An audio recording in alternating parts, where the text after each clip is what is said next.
appreciate. I want to hear you, see what you think about what is going on. There's a lot that is going on so far in the last couple of days, and I keep saying this: nobody speaks for us. And if you cannot tell your own story, the enemy will talk about your own story. They will tell it for you, and they will tell it the way they like. And those that will receive it because that's what they had, and that is what is available for them in the public. So my name remains Mazi. I am a Biafran, and also I'm an Igbo son, full bona fide Igbo son. My father is an Igbo. My mother is also an Igbo woman, very virtuous woman, despite that both of them are late, but very proud Igbo woman. My mother is, and also my dad. So there's no mixed blood. When you talk about true Igbo son and daughters, I am bona fide Igbo son. And I want to welcome all of you here once again for joining me on this morning edition. Like I said, it's been a very long time, and I will be coming up from time to time now, to try some certain things that are bothering on us. There's a lot of things going on, and we cannot be quiet any longer. We can't keep quiet, even though we have not been keeping quiet. But at this time, most of us are going to be coming, on social media to trash out those lies the enemy are peddling against the Igbo race. There are some things that our people do not understand, that the mankind, the humanity you are talking about today, start from Igbo land. Zero latitude and, zero latitude. Longitude and zero latitude. You talk about Igbo race, you talk about humanity, talk about the very first man that moves on earth. It's all started from Igbo land. You don't know why the enemy hates one particular race of people for a very long time. Nobody hates us as much as they hate the Jews, if you like. And would that stop us from, existing? No, we're not going to give up. You know what I'm saying? We're not going to give up. Anybody thinking that we are going to back down, this our generation is going to back down or going to be pushed down the drain for others to leave, it's not going to happen. It's not going to happen. Instead of here they are both now, we will fight to the last man standing. It doesn't matter who supports us and who is against us. As an Igbo son, as an Igbo bona fide son, it's up to me to condemn a fellow Igbo man. It's up to me to correct Igbo man. It's up to me to advise Igbo man. Okay? Because I am from there. It's like you correcting your own family, where you come from, directing them, giving some advices. It's up to you. The enemy cannot come in and then start telling you about your own family. And this is where these church people came in and destroyed our people, their mindset, their thinking faculties. They destroyed it. But for us that have come here, make researches, read, discover, find out the truth. Unless the only thing that can stop us, the only thing that can stop us is only going to be death. Death only.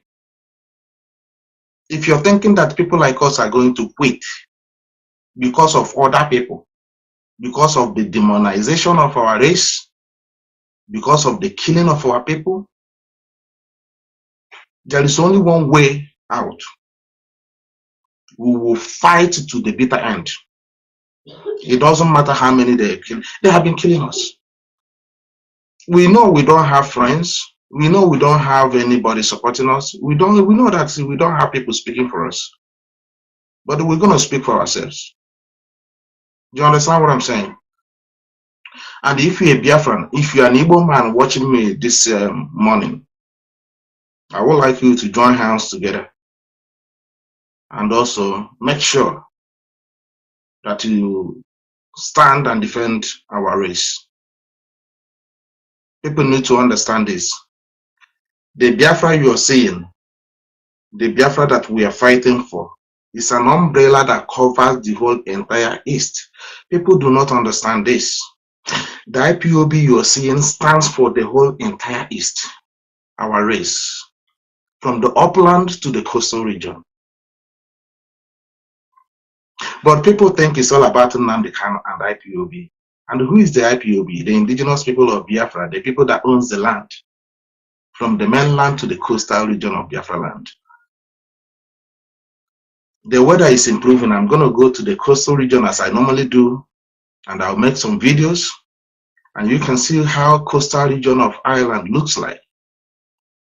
And tell me the reason anyone who is on the coastal region would deny his own brother on the upland. And my question to some of those in the coastal region, if there is any attack on the coastal region, are you going to run into the sea? Where are you going to run to? Where are you going to run to? If there is any kind of invasion, even from the sea, you know some countries can be invaded from the sea. So where do you have to run to? You run to upland, where you have your relatives. If there is any tsunami that is coming out from the sea, you run to the hill, upland, where you have your relatives. You're not going to run back to the sea where the tsunami is coming. You're not going to run back to the sea where the enemies dug their ships and their, gunboat ship and, firing from there. Remember, during the Biafran War, Nigerian army invaded Biafra land from the coast. Some of you do not understand. Abagana, they did not succeed from that angle. They were coming through the road.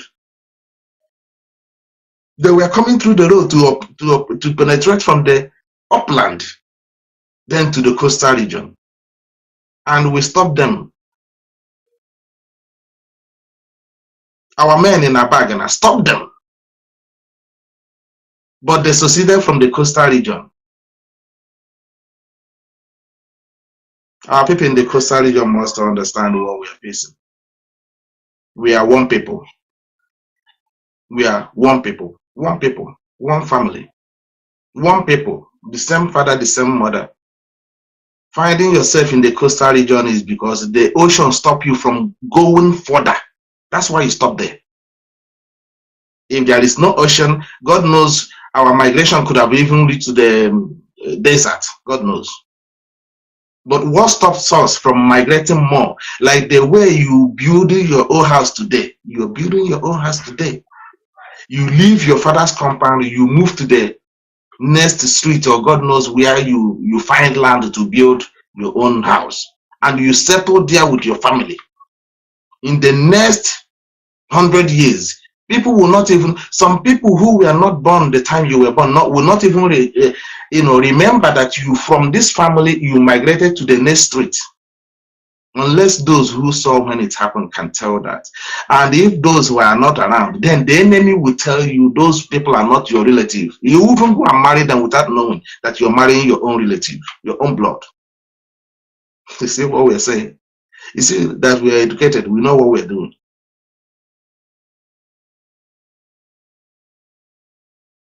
So it's very important for you to stand up and defend your race. We are one people. What stops us from migrating further down to the ocean is that ocean there. So you're not different. Our people in Igbo, we're the same people, going the same people. You see that idiot that called himself Nwike, talking from both sides of his mouth. Sometimes he said that he's not Igbo. Nwike said that he's not Igbo. And he will wear what do you call it? Sometimes you will see him now wearing Igbo attire. He doesn't even know how to approach Igbo people now because of the killings of his own brothers in Igbo. He's running around now doing campaign, which everybody knows he's not going to fly. It's not going anywhere. So he cannot even come to the upland. He doesn't even have the ball to face his people in upland. Imagine we cannot go into Igbo asking them to vote for him. What is the face he's going to use now to go to Igbo, where he sent over 1,000 men to death? He killed over 1,000 men and women of Igbo, sons and daughters. He killed them. Over 1,000 of them were sent to Niger State, and many of them were raped to death. All our women who were sent from Obigbo to Niger State, he didn't keep them in River State. He didn't keep them in Enugu. He didn't send them to Ebonyi. He didn't send them to Owerri. He didn't send them to Aba, but he sent them to the Fulani Janjaweed in the north. Our women were raped to death because Wike sent them there. Women. Wike sent them there to be raped by Fulanis. And now, after killing over 1,000, who would have voted for him if he actually meant well for our people? I don't know who will be asking now to go and vote for him. It's very good that what's his name? What's this guy in Ebonyi State? What's his name? David Umai. He has learned his lesson now in a very hard way. We told him serve the zoo and he come back in disgrace. You know? Serve the zoo and come back in disgrace. Where is he today? He have dropped the presidential ambition. So what about the Obigbo? What about the Boyin people that this man slaughtered? What about that? He slaughtered the Boyin youth because he wants to be Nigerian president. He wants to serve Fulanis. He knows that he's not going anywhere with that. They won't let him. But he killed our people, slaughtered them in their numbers, slaughtered them, men, a community wiped out, farmers being destroyed, farmers, people who are farming, producing food for him to eat, him and his family. He went and killed them in their farms, if not the same IPOB and then Nnamdi Kanu. How many of them can we count? They said they want to keep, they want to be a part of Nigeria, which they know is not possible. Are we going to talk about Zikbaz? He slaughtered Aba people. No, Aba people, he slaughtered them just to please Fulanis. Are we now going to talk Anambra State, Anambra? Very, very, very proud of them. You see what Anambra have, you know, Anambra have showed that they are the first son of Igbo land, which is where all of us came from originally. And I know why I'm saying this.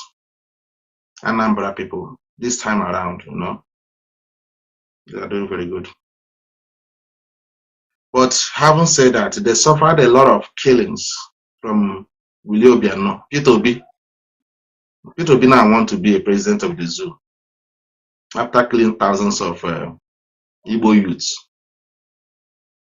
Most of them would have been adult now, have children. Some of them that have children are fatherless now because of Peter Obi. They want to place the Fulanis who came from Putajelon, who came from another country, who are not indigenous people. Peter Obi destroy them, kill our people for Fulanis to please Fulanis. And today, Peter Obi supposed to 8 years in office serving the Fulanese. Because so some of them, they are not serving us. They were not serving us, you know. We have to be honest. They were not serving us in the governor's position. They thought, we thought they were doing that, but you know, in a real sense, they were not serving us. So P2B killed our people, and now use the money that he made from, he stole from our states, went to the north and built the biggest shopping mall in the zoo, or in Africa, if you like. Do you know what P2B built for us? I'm building preamble. I'm coming to the main course, please. Do you know what P2B brought to us after 8 years? He built a church they call St. Philip Church, not St. Ojuku's Church, not St. Sam Bakwe's Church, not St. Opera's Church, but he built St. Philip Church in Anambra State, so that we can become more stupid, believing and worshiping Philip for deliverance. You see what we're saying? Now, he went and built the biggest shopping mall in Anambra State that he should have built in, in the north. He should have built those, he should have used those space that he used to build St. Philip Church to, you know, turn our people into more, you know, praying for Philip. He should have used that space and built that shopping mall, and then therefore created enormous, massive job opportunity for our people, for our youth. That's how you engage the youth. That's how we pull the youth out from the criminal activities. There's no other way you can stop a youth from going around, roaming around. Engaging them is only creating a job opportunity for them, regardless how the job looks like, regardless, you know, the quality of the job, but engage them with something. See what we're saying? But he went to the north and built that supermarket there. What happened? Less than 10 years later, the Fulanese went and burned a whole biggest shopping mall down. Burnt it down just last year. Everybody saw it. After pleasing, you see, after Fulani have used him, gave him money he thought that he has now, destroy Anambra State, kill our youth, made mothers childless, made children fatherless, made fathers childless. P2B did so. And when they commit all this crime, they will not call God, they will not remember God. After they have committed their crime, now when they are looking for something, now they will come to God and ask to play along your mindset, the way they channel your mind to reason. So they will use you again. And now, if you want to use this to compare to the northern governors, how many of you have seen any of the northern governors employed the zoo military to come and kill their own people regardless? Look at the ravage of the Fulani terrorists in the north. They call it bandit. You know, bandit. The meaning of bandit, when I checked the last time I made the research of bandit, the meaning of bandit, because I started hearing about bandit, you know, in the last 2 years or so. And the bandit means people that kill, murderers. And the question to Nigerian government, who are those murderers? Fulani herdsmen. They took them from Fulani herdsmen to bandits. From Boko Haram to Fulani herdsmen, from Fulani herdsmen they turned to bandits. The same people from Futajelon. And this is what we have been facing in the contraption called Nigeria. Some of you do not understand that Katrina Lang is the one running the zoo and give the Fulanese upper hand to control and to commit crime with impunity. British know what is going on. That's why as soon as Soludo was ushered in, the very first person that came and met Soludo was Katrina Lang. This is a British High Commissioner that's supposed to be in her embassy. She's now going from communities to community, the one telling them what to do. And our elderly men kept quiet. Our custodians kept quiet. Our traditional rulers kept quiet. This woman from the Britain left all the way from Britain, left Abuja, going to the communities. Few weeks ago, she was in Niger Delta, the place they call Niger Delta, meeting our young youth at that place, having a meeting with the youth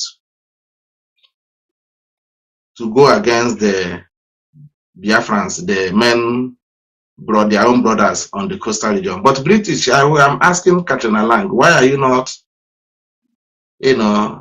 asking your youth to go against your own youth here in Britain? We are here. We are in your country in Britain. Katrina Lang, why are you not talking about your own youth here? But you provide job for them. You make life palatable for them. And you're watching Nigeria now killing their own citizens. And you're spearheading it. Katrina Lang, the British High Commissioner. Unfortunately, Nigerians that happens to be Africans, they kept quiet. Other African nations kept quiet. We have African High Commissioners here in Europe, in UK. None of them can even summon a youth meeting without the approval of the government. But because to evidence to prove to you that Buhari is dead, there's no president. So she took advantage of helping the Fulanis to keep the absence of Buhari in control. So Katrina Lang now can go anywhere as the president of the zoo to commission and constitute and meet whoever she wants. She summoned meeting with all the parastatals in the zoo, police high commissioners, military men, all the government workers, all the so-called presidency. You can see her summoning meeting one after the other. Tell me, if you're a president, can you tell me if such nonsense happened when Jonathan was there? Despite how weak Jonathan is, tell me any ambassador that summons meeting during the time of Yaradua. Tell me any ambassador, any high commissioner from outside that summons meeting, because those are the presidents who were alive at the time. Did that happen during the time of Babangida? Did that happen during the time of the baboon of Otafam called Osibanjo or Obasanjo? Now, has anybody seen where is Obasanjo? How come now Obasanjo can easily come to the east all the time? Obasanjo has been almost, if the man is still alive. Because if Obasanjo is alive, Obasanjo will be having meeting with his kinsmen from time to time. You'll be seeing him around Lagos and other Yoruba land. You remember when during the COVID, there was a man, a very man with the Osibanjo's size that was shot, and they buried him in the military cemetery in Abuja, and you can see blood stain on the casket. Nobody knows who was that. They said COVID killed the person, but when they were burying the person, you can see the blood stain on the casket at the back of the head, meaning that it was shot with gun. You see what we're saying? Do you understand? Now, since then, nobody have seen Osibanjo in anywhere Yoruba, where people can identify him very well. He now keep coming to the east. He was in Owerri two times. He came during the time of Ihedioha. He has been in Owerri twice, I think, with Dr. Beke, Hope Uzodinma. He also came to Ebonyi a few days ago when I don't know who attacked them there to commission what they call it, airport. But we haven't seen Osibanjo going to anywhere in Yoruba land in the physical commissioning. But he's the vice president. So his own vice president is only visible to the east, not to the west, where he comes from. Now, the question is, who are they bringing to the east all the time? Because some of you that have not seen Osibanjo before, that doesn't know how he's look like, anybody they present to you, you will see him as Osibanjo because you don't know him. Where they know him very well is in the north, in the west, where he comes from. But they keep bringing the vice president to the east, so for you to believe he's actually the vice president. You're seeing. You see how clever the Fulanis are playing the politics. Sometimes we decided not to come on social media just because we have talked a lot. But who else is going to talk? The channel television are not reporting. Can anybody tell me why you see Majo is always on television? That's where you see him. The vice president, he never come on ground. He never move on ground to the west where he comes from to prove he is the real Osibanjo. There's a lot of things going on that Nigerians don't even know. Throughout the whole instance, nobody sees Osibanjo anywhere. You will see Buhari, the so-called imposter, parading himself all over the place. You will not see his vice beside him. You will not see the vice. He will have meetings. You will not see the vice president beside him. And people are not asking questions. People are not asking questions. These are the things that is happening in other places. We don't see it. And heaven has not fallen. And when it comes to our place, our people are just sleeping. They don't want to understand how to protect their own. These are the huge crimes that are the Nigerian government and the British government are spearing and presenting to the world. Look at in Sweden here, Sweden in the backyard here, Sweden. It's an European country. There has been a very massive riot going on there. They are burning police cars and government buildings. Heaven has not fallen. It's a revolution going on there. I don't know what they are looking for. I haven't actually put my eyes down to see what is their demands and what they are looking for. In Sweden, of all people, very advanced country, everything, all the youth they are employed, almost zero unemployment. But there are the things that the youth are demanding. There are things that the youth are demanding. They came out in a mass to stop the police. You can't stop us. Go and listen. Dialogue with us. But Nigerians, out of your hatred on Igbo race, out of your hatred, look at the situation of all of you in Nigeria today, in the zoo. Out of your hatred on Igbo race, on Igbo people, that have committed so much in Nigeria, that have invested so much in the zoo, that have paid with their life for the zoo called Nigeria. You hate Igbo so much. And the hate you hate Igbo is coming back at you. You see what we're saying? Because of Igbo that you hate, you cannot even speak up. Nigeria is being run with a face mask individual, person we don't know. Buhari died 2017. Evidence has it here. Queen sent a condolence message to Nigerian government. There was a minute silent on EU. Google it, is there. over the Nigerian president. We saw the video that surfaced last year from Saudi Arabia, where they buried Buhari. The video was there. Nigerians are quiet. Why are they quiet? Because they believe if they revolute, it looks like Igbo people will benefit. They don't want Igbo race to benefit in any, Biafrans to benefit in Nigeria.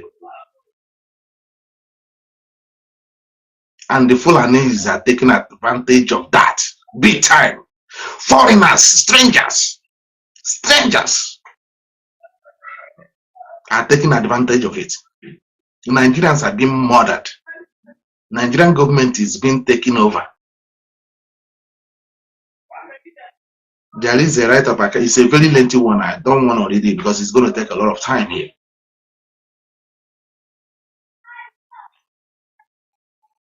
And I follow an man that wrote the way they have taken the zoo over, the way they install Hope Uzodinma, remove the current governor and put Hope Uzodinma there. The same thing they did, and Hope Uzodinma is doing their biddings. That all the governors in the east are their puppets. The guy wrote, it's a plenty one. I may share it once again after this interactive session. Fulanis are taking the advantage. I will talk on the politics again. You remember a few years ago, I think was it 3 years ago, I was talking about the politics, that our people do not know how to play their politics. It's very funny. And the Fulanis and their friends now have kicked into their politics again, and they are playing it well. And now this is where I'm going to bring the issue of the SULEWOMAN inside. They are playing it well. If you know how to use your tools, you will do a very good job.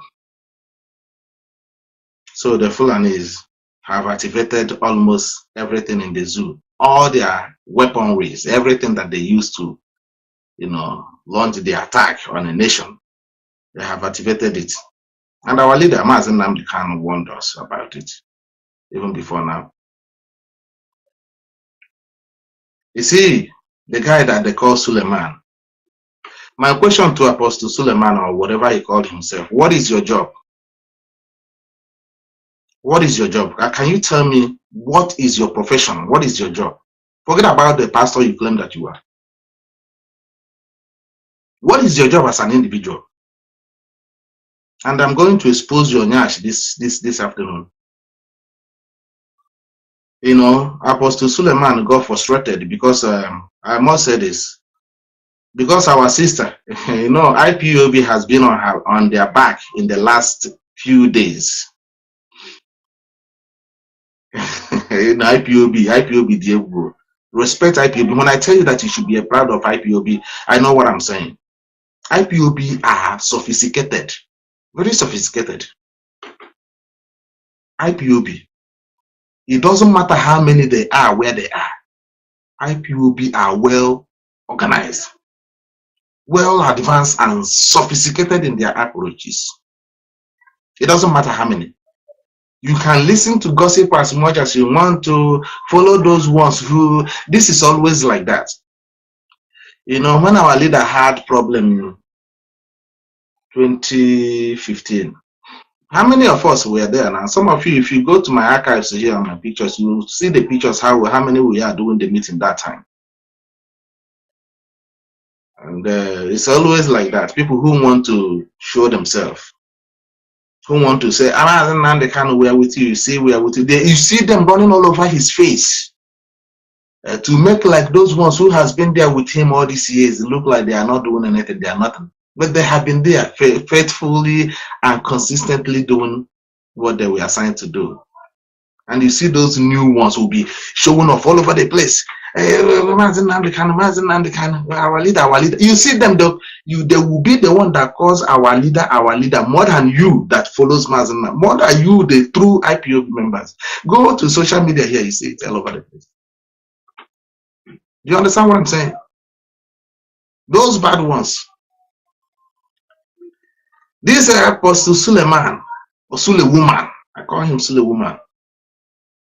You know, some of you that are very short term memories, you know, I have to say it, you know, because we are talking to ourselves, isn't it?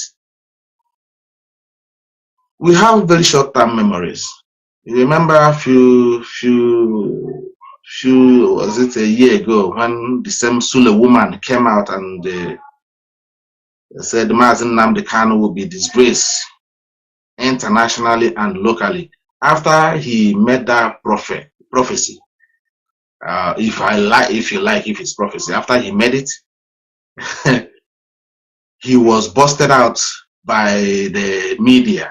A woman he was sleeping with in Canada, far away Canada. But I'm going to come to that also. You know, IPOB will have record. We have your record when we want to present it. Like I said, if there's any person to advise Biafrans or Igbo man, not SULEWOMAN, that is that rat, I call him, that live off from gullible people that he's defrauding all the time. We are great Igbo race, regardless. Okay? And I'm proud of Igbo man, being Igbo man, because I'm an honest Igbo man. I have never betrayed my own fellow brother. And I will not. But I will not allow you to betray our own brother as well. This idiot that called himself SULEWOMAN, when he made that proclamation, because Mazi Nnamdi Kanu was preaching, his preaching was hitting hard on the churchgoers and those fraudsters that call themselves pastors. He was frustrated. People begin to think with their head.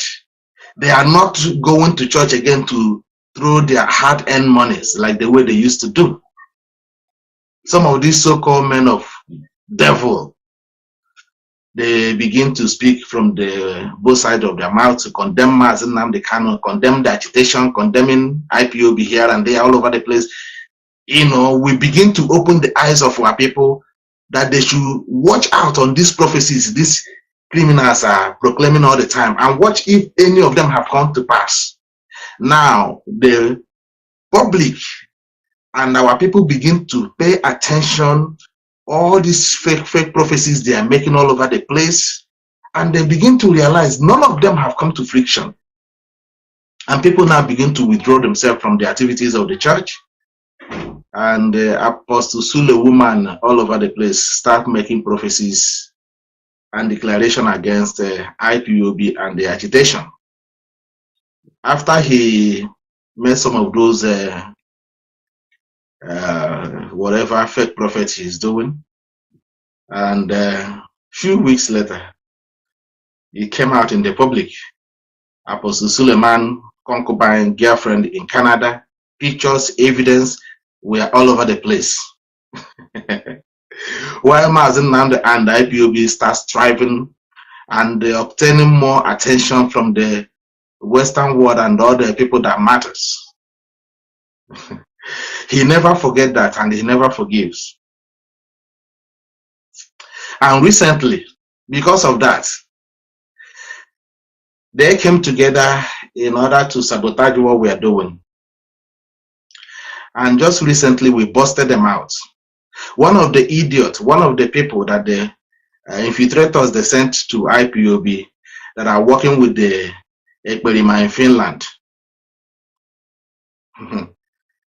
One of the criminals they sent to be working with Ekperima in Finland happens to be a pastor of Omega Church, which is SULEWOMAN's church. Do you see how they roll? Our Eagleites, they discover it, they made it public. People never know that SULEWOMAN has people that are working with Ekperima to destroy IPOB and Omada Highway. You know, IPOB are very advanced. We are very clever. IPOB, you see IPOB.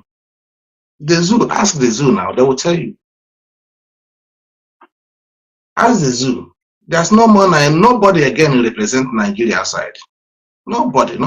Even the Yorubas, even the Fulanis cannot come out in the public now represent the zoo.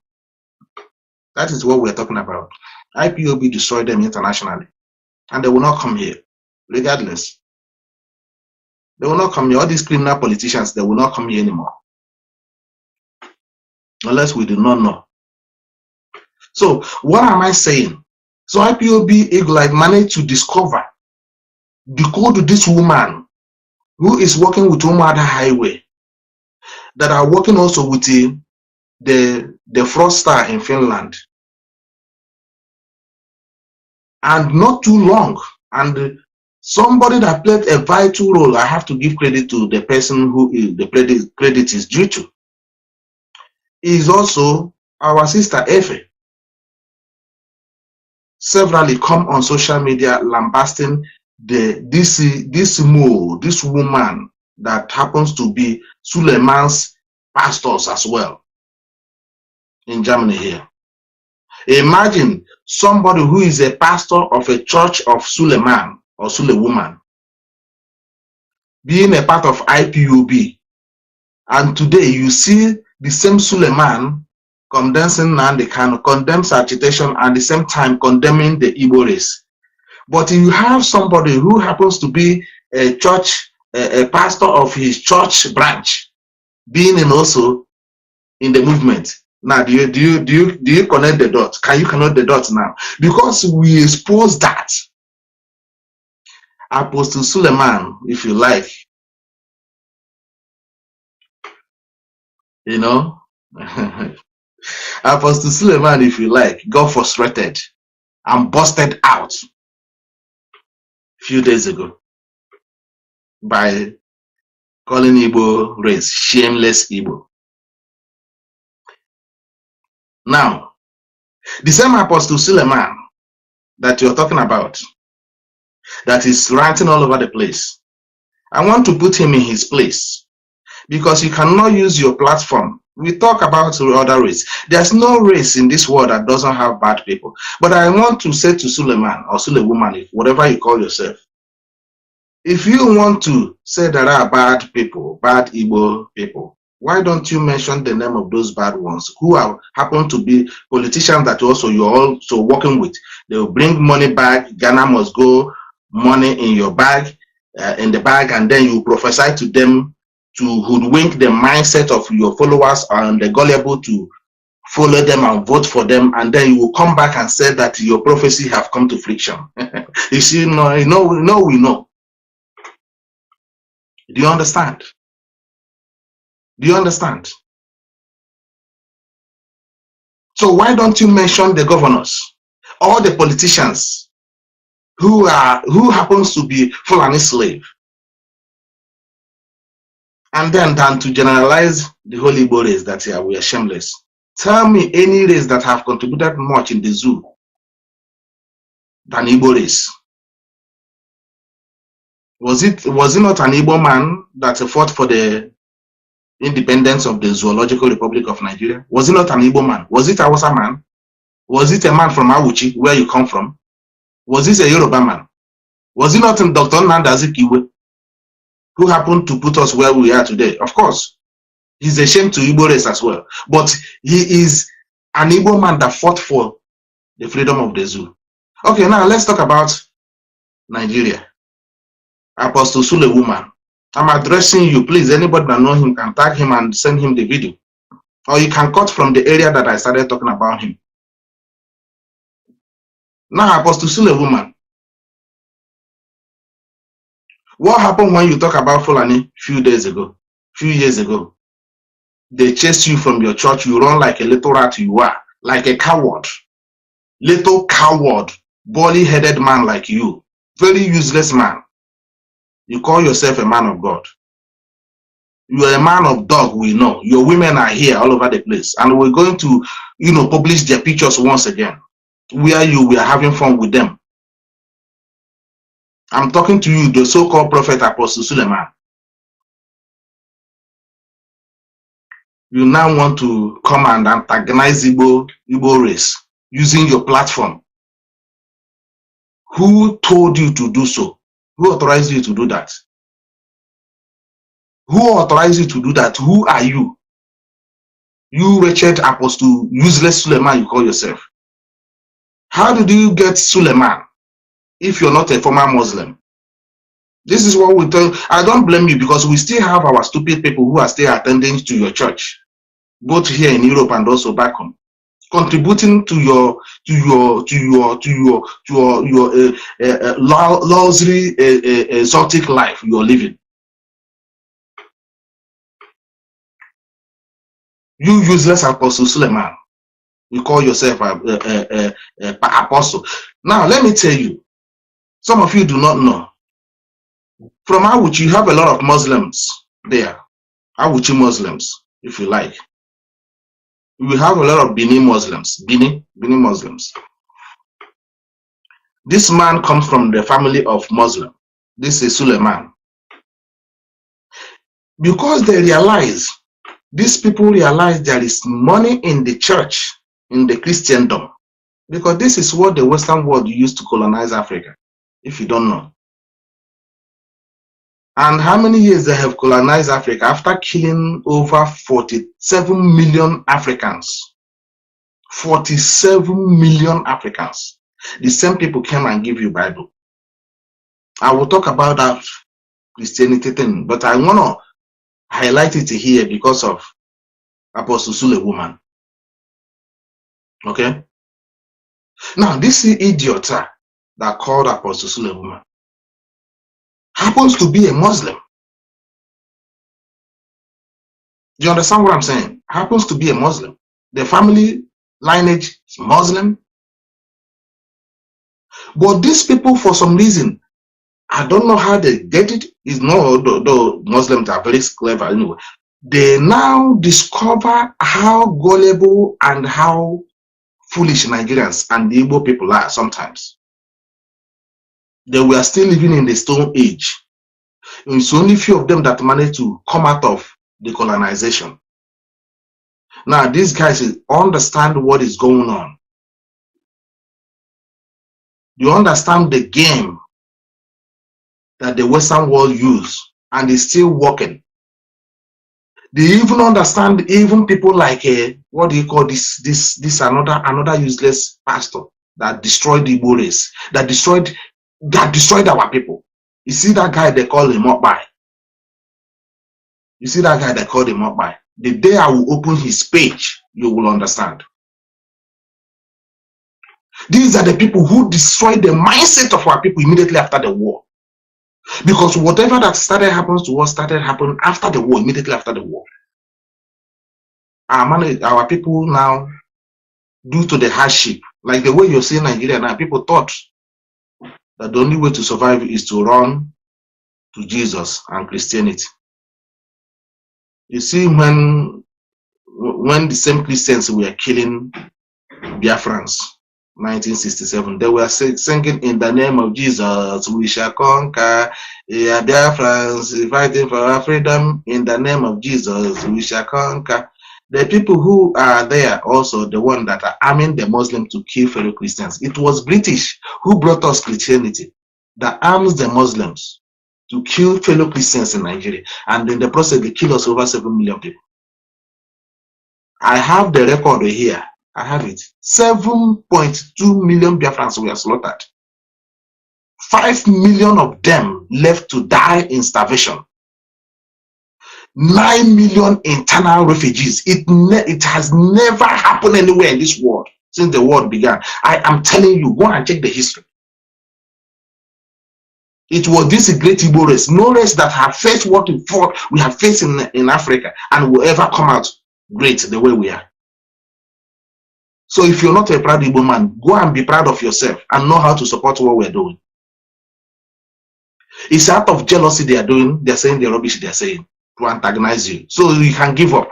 So you can even divide, you can even fragment yourself furthermore and hate yourself.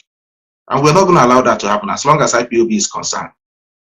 We're not going to allow that to happen. You know what we're saying? So these Apostle Suleiman, all these are the people who learn from Imopai. This is where they learned their fraud from. Imopai. And also the other one they called, the man is late now. It's a Benin man as well. I can't remember anyone that knows his name. One pastor, one time, is a bishop or so. I have his name in my mind, but it's not coming out. You know, he's a Benin man. He's from Benin. He's one of those early bishops they call themselves.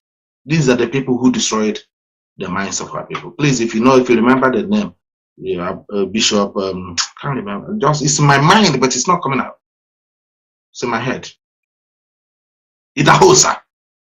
Bishop Idahosa. These are the people who destroyed the rest, our people, with the foreign religion. So these idiots now, all of them, like this SULEWOMAN, this boy called SULEWOMAN, who has no job. Now they learn from all these people, understand that our people are still living in that stone age. They took advantage of it. As a former Muslim, he realized, yes, Idahosa, my brother, he realized that our people are not following up with the trend of development. Now they jump into it. Now, they're not only that, they are benefiting with the church and the Christianity as you like, they're also using it for their own advantage, using it to support whoever they want. Thank you, my brother, Oliver, the host. Whoever they want. They are using it to support whoever they want. They are not only controlling the people, they are not only getting much from the church, but they are using the crowd. Look at how you people need to understand the techniques these people are using with their churches. Now, once they are in control of that church, as they have made big mega churches now for themselves, now they are controlling the minds of the people.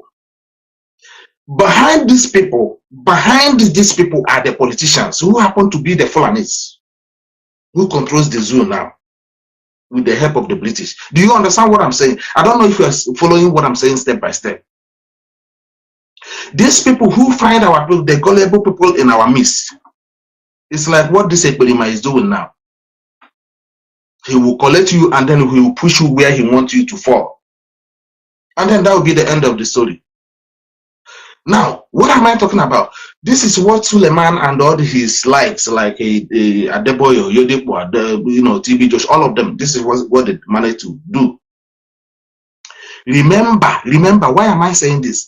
They activated similar thing during the time of Jonathan. Now, did you get the point? During the time of Jonathan, they activated the reason why they have all these mega churches. All of them were given money bags. You see Fulanis in action. You see Fulanis in action. They brought money to them. Immediately, these people turn against Jonathan, who happens to be also a fellow Christian. Now, tell me the reason why somebody who happens to be a Christian will campaign for a Muslim to go into the seat against his own fellow Christian, if not their pastor doing that job. Do you understand what I'm saying? This is the reason why our people, our Igbos, have to understand the work of churches in our land. If we want to control church, if we want to allow church to continue in the Igbo land, use it for your own advantage. Not for these criminals, because they have it for their own advantage. Now, during the time of Jonathan, they had deflected this church of a thing, this Christianity of a thing. They went on every day. You can see Adeboyo leading a mass protest with his church members, even if there's no other person that attended that protest. Only his crowd from the church is enough to bring down Jonathan. You see a whole president, Nigerian president, Jonathan went to Adeboye and knelt down for him to pray, lay his filthy, dirty hand on his head. Now, in the minds of Jonathan, belittling him, Jonathan now think that he's under Adeboye. Do you see how they operate? They control Jonathan until Jonathan begin to think below the head of the pastors or the bishop, as you like. I'm going. This thing is some. If I begin to to narrate this, we are not going to go out from here. It's something that I will talk on a different day. This is how Apostle SULEWOMAN, all of them come. Now they are making money from the church. They are also living their life from the misery of the church members. They also have their investment from the church. They also have the population they are using for politics. Now, do you get it? Now, the little mega church that our people managed to realize what happened and then begin to pull their own, to have people like Mbaka, Ebubemoso, and the other one that is also, that have baby face, that is talking like a madman, that has image of a statue of Mary. That one comes every night on social media here talking rubbish. These are the ones that the only mega church you can see back home now, controlled by one individual. They are not under anybody. Now, do you see what they do in their own church? Oh my God. It's very painful. So instead of our own pastors or reverend fathers to respect our own, you see where Udumeje is carrying our own women and smashing them on the ground, smashing them on the chair. You see where the other man, the other one that has baby face, the one I said that I can't remember, is it Obi or something? I can't remember his name. That comes every time on social media here late night. That has statue of Mary on the side. He sits on this big chair and sit and always like a squirrel talking rubbish there. That one will roll our women on a mud, punching on their stomach, dehumanizing our women in the name of church and Christianity and deliverance. But you see Suleiman and all these Yoruba churches, this what do you call them, Adeboye, you see how auditorium look like. But go and look at our own. Go to church in Mbaka's church. How many is? Common put a good structure there. He couldn't do it with all the money they are raising there. The other day, you know that guy called him back. I don't want to talk much about him here, but let me leave it. What is the situation we face as a race today? He contributed to it. Good luck is a bad luck. The Fulanis now even come and take advantage of our own churches to control us. Now, tell me how many of the Southeast, all these presidential aspirants now, tell me how many of them that will go to mosque, in a big mosque in the north, and then address the Muslims to vote them. An infidel to go to the mosque and stand where the imam prays and address the northerners, address the Muslims to vote for them. Tell me, all these Eastern aspirants who ever dare try to do such nonsense, he will die there. They will cut his head off there. But them will come to Mbaka's church, start on the pulpit where Mbaka is lifting all this, what do you call this crazy thing they lift? And speak to our own people to vote for them.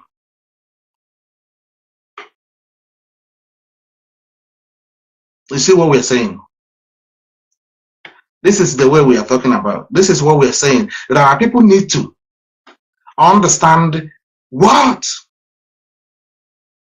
the situation we are facing in Nigeria. Now, this Apostle Suleiman, I am talking about this because now Apostle Suleiman have used his own platform to launch a very serious, deadly attack on Igbo race. Now, what have our people doing? Nothing. Are they saying anything? Aki Keng, are they saying anything? Who are the people now on the social media defending our people now? The same IPOB some of you against.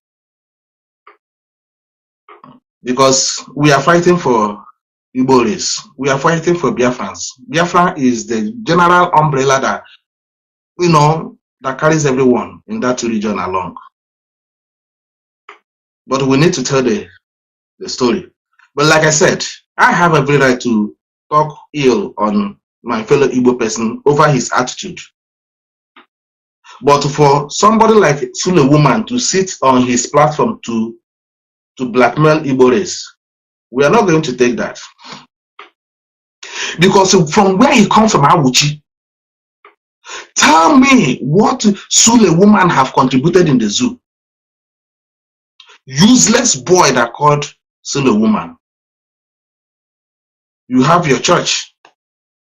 What are you doing in your church? Have you healed anybody in your church? Apostle SULEWOMAN. The situation of Nigeria today, you contributed to the downfall of the Nigeria. You contributed to the unemployment of our youth, Nigerian youth, if there is one. Apostle SULEWOMAN, did you create job? Whatever you do in your church, you stole from the gullible. Downfall of Africa is people like you, Apostle SULEWOMAN, using foreign religion to brainwash our people to believe there will be changes without working hard for it. Who told you? Who told you that the things can change without you working for it? I'm asking you, Apostle SULEWOMAN. You call yourself a man of God, isn't it? Eh? You call yourself a man of God. Let me just leave Igbo churches around. You call yourself a man of God. But you took money, the offering, the hard-earned money of the gullibles from Awuchi, those who are going to your church, people who are giving euro offering here in Omega's church, sending to you. Now you took all this money, you were sending it to a girl in Canada you are befriending.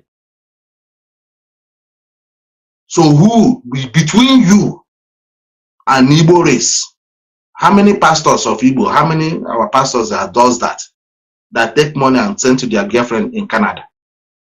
I am asking you, Apostle SULEWOMAN, where have you seen Igbo race done that? Yeah? I'm asking you, Apostle SULEWOMAN. You are talking rubbish.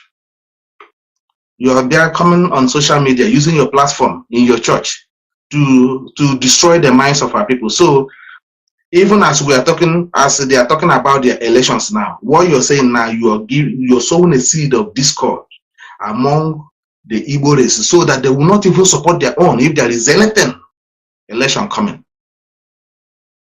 So they will be seeing the Fulanis and the Yorubas, the only people that are worthy to be supported. And now you're saying that Igbo man are the one killing themselves.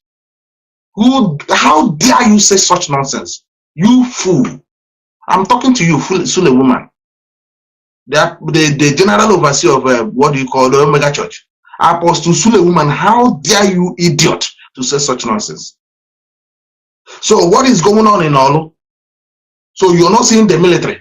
You are not seeing the videos.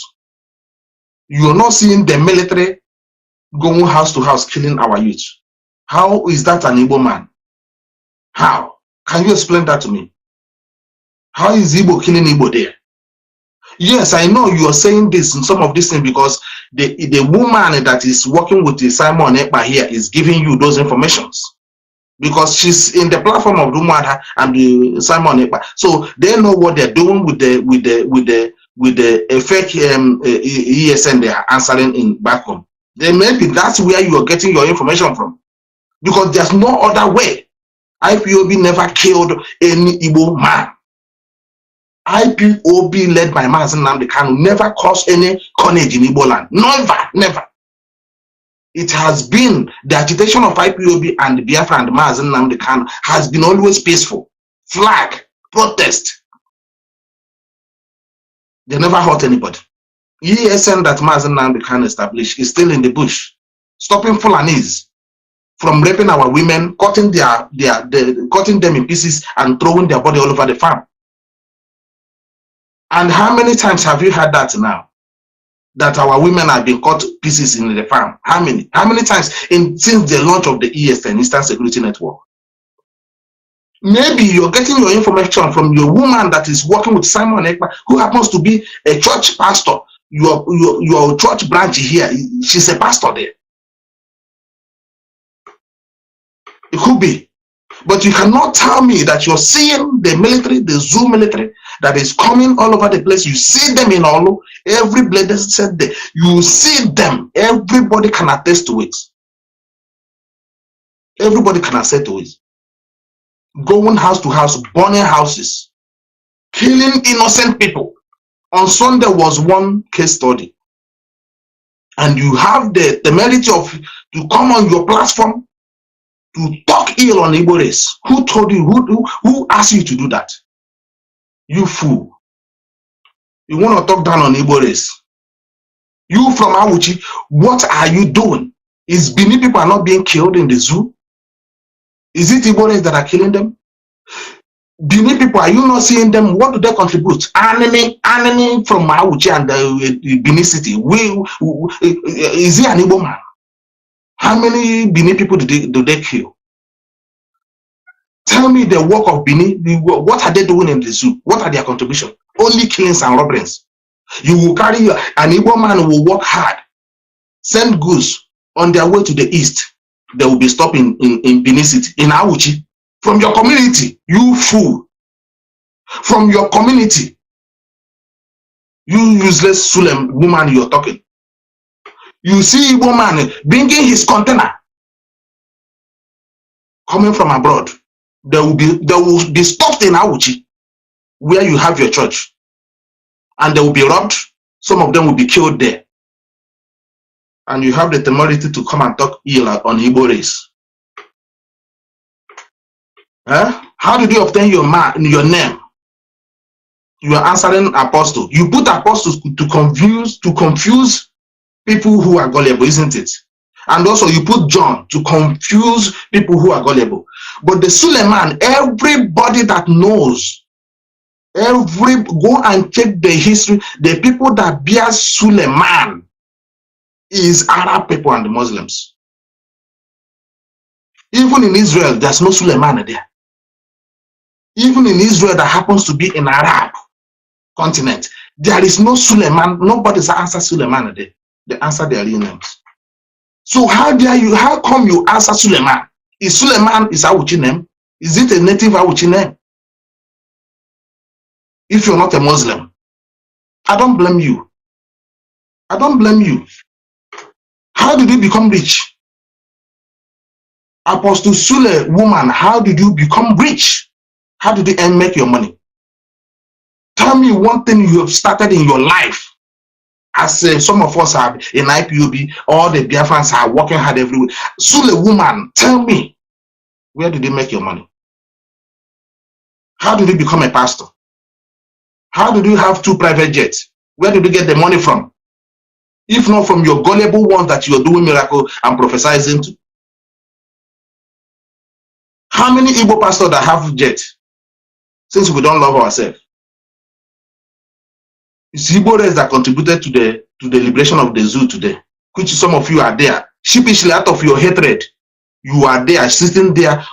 People from another country come and take over Nigeria because of people like you, fool, SULEWOMAN. Because of people like you, fool, that refuse to talk the truth. The last time you spoke a little bit, they chase you. It's only Fayoshe in Ekiti State that saved you. That's where you went and hide. Like a coward you are. Now you have strength to talk down on Igbo race. I don't blame you, because you will still see some useless people from our region that will go to your church and make contribution there. I don't blame you. You have right. You can talk as much as you. Of course, you can call us shame. You can call us any name you like. Because tomorrow you will still see our people going to your church. You will still see Igbo people in your church. After you have talked nonsense on them, after you have antagonized them, demonized them, you will still see Igbo people going to your church. I don't know what they're going there to look. I don't know what they're going to there to look from a Suleiman. A Suleiman. Suleiman is Arabic name. It's a Muslim name. So how dare you have it as your name? That indicates that even the Arab, when they hear you as a Suleiman, they know you're one of them and you're doing their business for them. That's why you still have that Suleiman there, isn't it? Our people needs to wake up.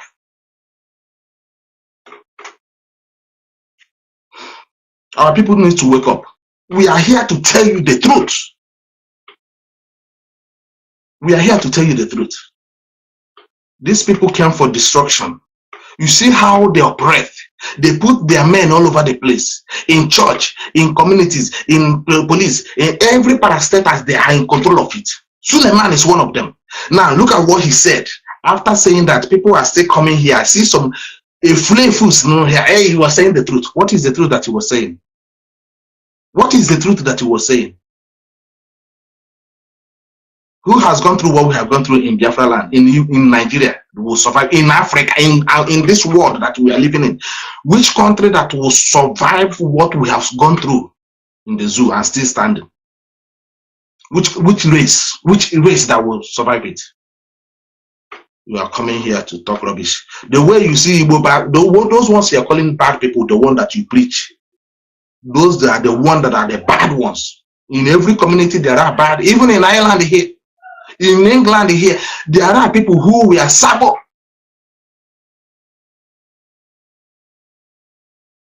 Like Ekperima is doing. Sabotaging what Mazi Nnamdi Kanu, going contrary to the structure, the order that is guiding this principle, this institution. He will go against it. He is fighting. He's fighting. Now, the same idiot who claimed that IPOB leadership, if you are not ready to answer terrorists. Now, so basically, you want IPOB to become violent so that we can be tagged terrorists that way. The leadership. So we can be tagged terrorists and we can be barred from registration and how we operate here in the Western world, creating awareness. That's why he said that IPOB leadership, if you're not ready to answer terrorists, you make it open. So whatever that happens in the zoo, we should take the responsibilities. We should carry arms and come out on the street and start killing everybody. So for the sake of Mazi Nnamdi Kanu, then after that they will leave him. Now they are confronting you. I'm looking at your eye here. Some of you motor piloters, all these idiots are here that are here coming talking rubbish. So they have confronted you with the same thing you want the leadership, IPOB, to answer. Now the same mouth. Do you see why we split your tongue all over the place? Because you are somebody that speak from snake. Simon Ekpa. First time I'm mentioning you on my platform. These are the people that SULEWOMAN is looking at and saying it is only Igbo man. When Biafra come tomorrow, Igbo man will be the one that will destroy it. It's because of this idiot that has Suleiman's pastors in their group. Suleiman's pastor branch here, Suleiman's church branch here. The pastor is in Simon's group that is passing the information, whatever they are discussing, whatever they are doing, the activities on ground. She is the woman passing those information to SULEWOMAN that our sister busted few days ago. And the man came out and said it in the open that it was Igbo people that are killing Igbo people. Do you now understand it? Some of you who are daft. Some of you who don't know how we started. We started this IPOB for long and we understand it, how we operate. And they brought this idiot last year, 2018. I don't blame you. If not, if our leader did not grant interview to you to make you look relevant, who would have known who you are today? Thinking that he's dealing with a fellow Igbo man. That is why SULEWOMAN is talking about it. Because SULEWOMAN's pastor was in your group that knows what you people are doing. How you people are going against the instruction, the directives of the leadership. And the woman have taken those information now, give to SULEWOMAN. And the SULEWOMAN have come in his platform and said that it was Igbo people that are killing Igbos. Even with the Nigerian military, they are killing and burning down the houses. Now, all of you fools who claims to be autopilot, now you have understand it. Now we're exposing it to you. Do you understand it now? Do you get it? Can you connect the? Can your brain ever connect the dots? You see, Mazi Nnamdi Kanu will come out. It does not matter how long it takes. Mazi Nnamdi Kanu will come out, and then we will show some of you the way. Some of you will show you the way, the true way,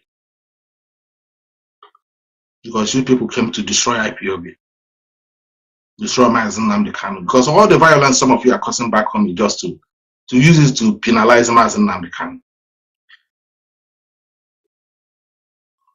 Isn't it? That's how we roll. So this man that called SULEWOMAN, what give you the audacity to talk down on Igbo race? Why your own people in Awuchi will sit in their ass and Igbo man will work hard in Lagos? I don't know who is calling. Let me see if the person want to make a contribution. Hello. Hello, Mazi. Who is talking, please? Yeah, Mazi.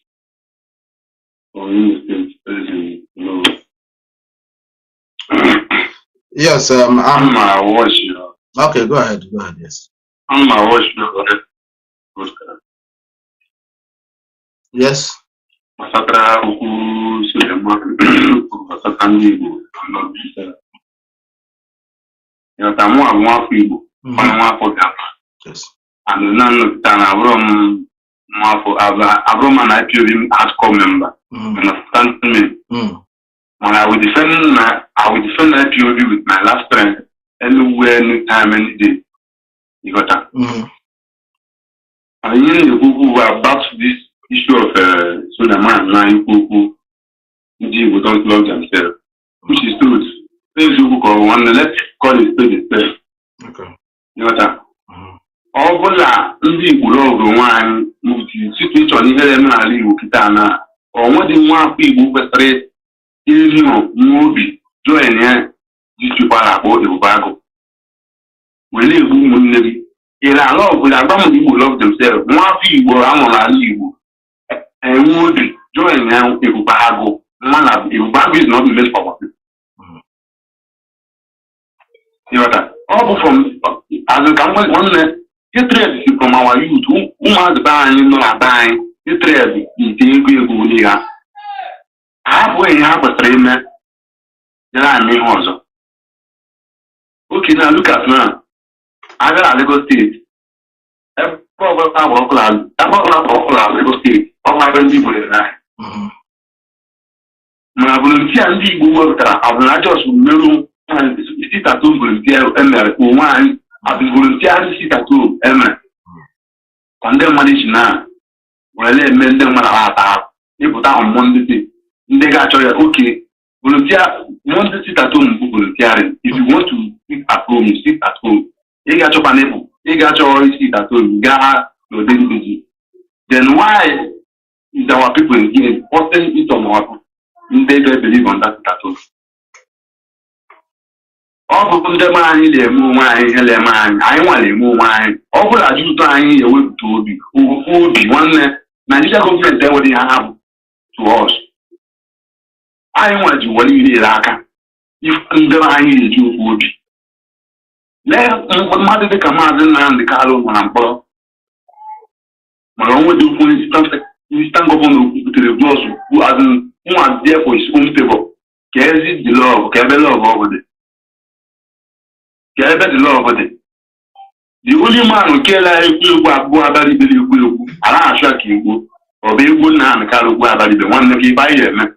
Konye apụtakwuru je apụtakwuru anyị ihe eleme ala Igbo na okele ihe eleme ọrụ isi ndị ele Igbo ọrụ kịta anya ka onye okpuru ha ọ bụrụ na ndị kalọ na ya president amụrụ ihe ama m ihe bụ hapụ Okay. You know that. Okay. Igbo love themselves. Igbo love themselves. Why? Tell ourselves, our people the truth.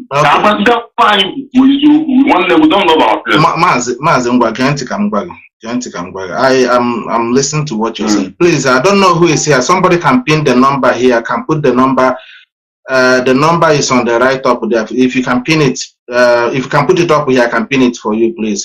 People are asking the contact number to call in. I'll be obliged to engage all of you here. Please, anybody that has that number there, I don't know how to do it. Put it here. I can pin it up, and so other people can see the number. It's a WhatsApp number. Then you can reach me. Yes, Mazi, based on what you're saying, okay, I totally agree with you. But between ourselves, we can talk, isn't it? Yes. Now,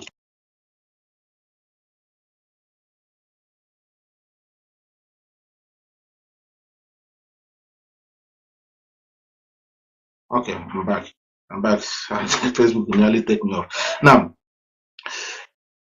Now, you have your family, isn't it? You come from a family. Yes.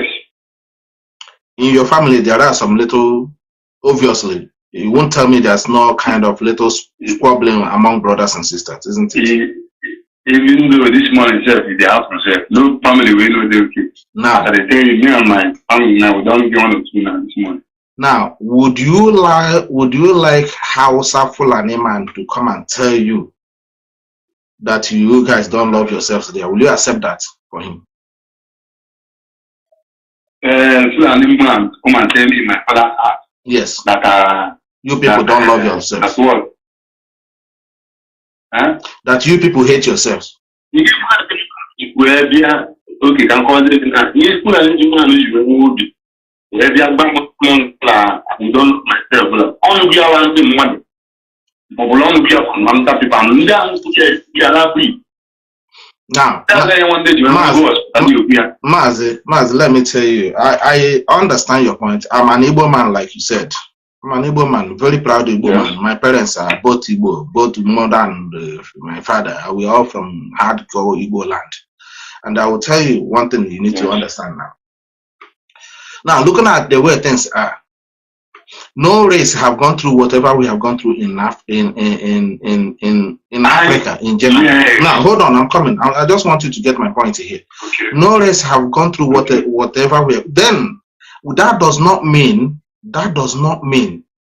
that you will not see some misbehaviors, because if you go through the hard time of what we've been through, I'm not condoling us in our characters somehow. But that thing you have to, when my father was alive, he said that if you want to cure a sickness, you have to go to the taproot of the problem. How did we arrive here? Now, tell me, how come we managed to fight Nigeria and the Western world for 3 good years without any help? And immediately after that war, what went wrong? This is one thing you need to understand. But then, what we need to do, in my own opinion, we cannot allow people to be telling our own stories. Some of us have understand that. Like you said, I love for the fact you said that you're not an active member of IPOB, but you will fight, you will defend. But now the question I will ask you now, what's up? Let me make that statement again. I said I call IPOB member. Yes. But now look at I am an IPOB by blood. I will defend IPOB with my blood. Anywhere. Now, yes, I'm coming. We are discussing. So this thing that happened now, you weren't the kind of the way we are in IPOB. So somebody like me, the way I'm in IPOB, you now realize what we're doing, and you understand that this is a fight worth fighting for, isn't it? And now you can do more. Exactly. Now, the question is, 10 years ago we started this conversation, awareness, trying to bring our people together just to make sure that our people, the thing that is about to come is more destructive than what we faced during the Biafran war. But due to the gullibility of our people, due to which I don't blame them somehow, but at the same time I blame them. Due to after what we went through the Biafran war, we were airland at sea blockade, our people run out of food, there was no help, their people went through trauma, that the psychological effect that we took from that incident alone, nobody have gotten any cancellation on it. And now we channel all our muscle, we channel all our help towards heaven, which practically is impossible to get the help from there. We have to do something. Now, a war was launched on us. Within a couple of days, our people were able to mobilize themselves to resist for 3 good years. And now, this war that is coming to our people now has been announced. We have seen the handwriting on the wall. People like you that just only realize what is about to come now begin to wake up. Imo State, where you and I come from, was the last area that joined the movement in the whole East. I will tell you. Now, tell me what they were doing. They were in the church, listening to the garbage. They were in church, listening to the garbage they were telling them there. Now, the attack that was launched on Igbo people again now is a very, very condescending, calculated attack. If you don't know, my brother, that's why I don't want to accept that. Because the same, hold on, let that one come in place. Let me land. Now, the same Igbo race now that you're talking about now are the one that fought Nigeria. I fought for the independence of Nigeria, isn't it? It was Igbo man that started the uprising, or will I say the revolution that led to the Nigerian independence. It was an Igbo man.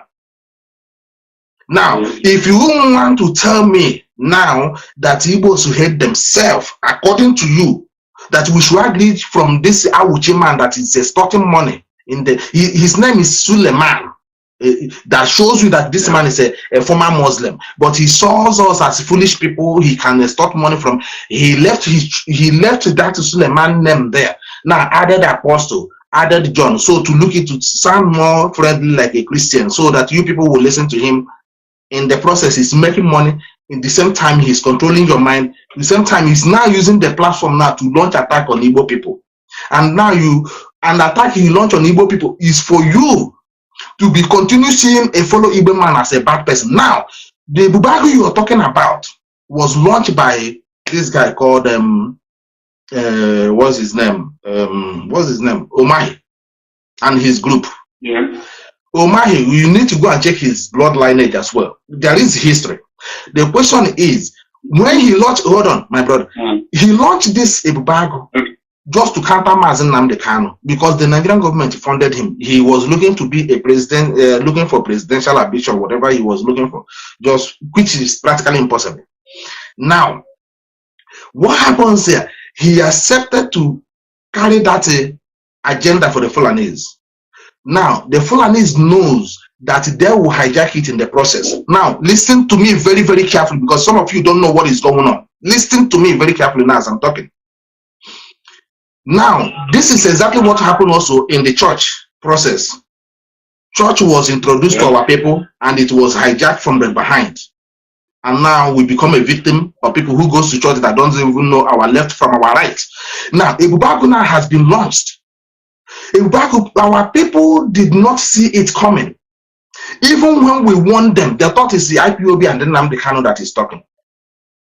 Now, this Ibubaku was launched, and the Fulani took over it, because Fulani were looking for a means to penetrate, to kill Igbo people with uniform, with constituted authority. Some of you do not see, because if they come with the Nigerian uniform, you may identify them. If they can, of course, obviously, they cannot come through Eastern Security Network launched by Mazi Nnamdi Kanu. So they have to find a way. They have to constitute, and they have to use some friendly, like Roger Sokrocha. It's only in IPOB I realized that Roger Sokrocha is a half Fulani, half Igbo. This is how these people were. I know how to identify themselves. They know who their family is. They know who their mixed blood is. They know who they sleep with, and the children they have within Igbo race. And they can appoint them to represent you at any given time. This is what happens to our people. They launched this attack. They brought this Ibubago of a thing. Immediately before you know what is going on, they push our people out of it, and now the Fulanis are nearly in full control of Igbo. You will never see any Igbo. I'm telling you gospel truth. Fulani terrorists are fully in control of this Igbo. Now they are mixed with the army, which they have their brother as a commander there. And now they are going into the communities and killing. There is no Igbo son, bona fide Igbo son that speak Igbo like you and I that will be killing with impunity, burning your fellow Igbo man's house like that. If not, some of these idiots that they are using. I know that we are bad. Do you know before I come across your live video? I was listening to Mazi last week before we were in house. I was hearing Nnamdi Anambra for people that will die.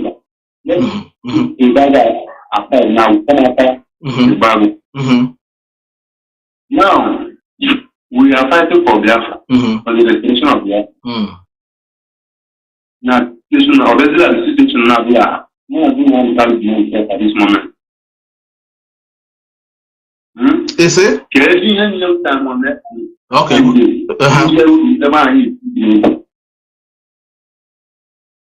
Can hang in Simon by Obi what? What? Can Simon up and movie, which you will read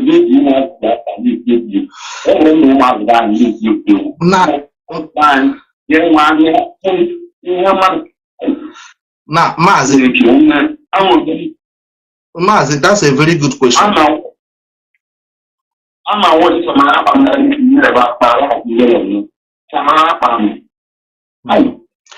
Mazi is Abraham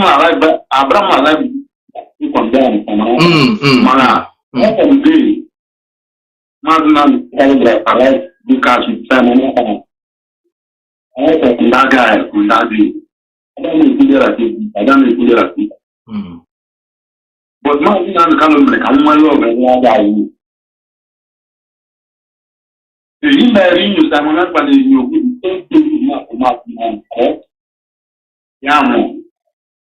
not why not think that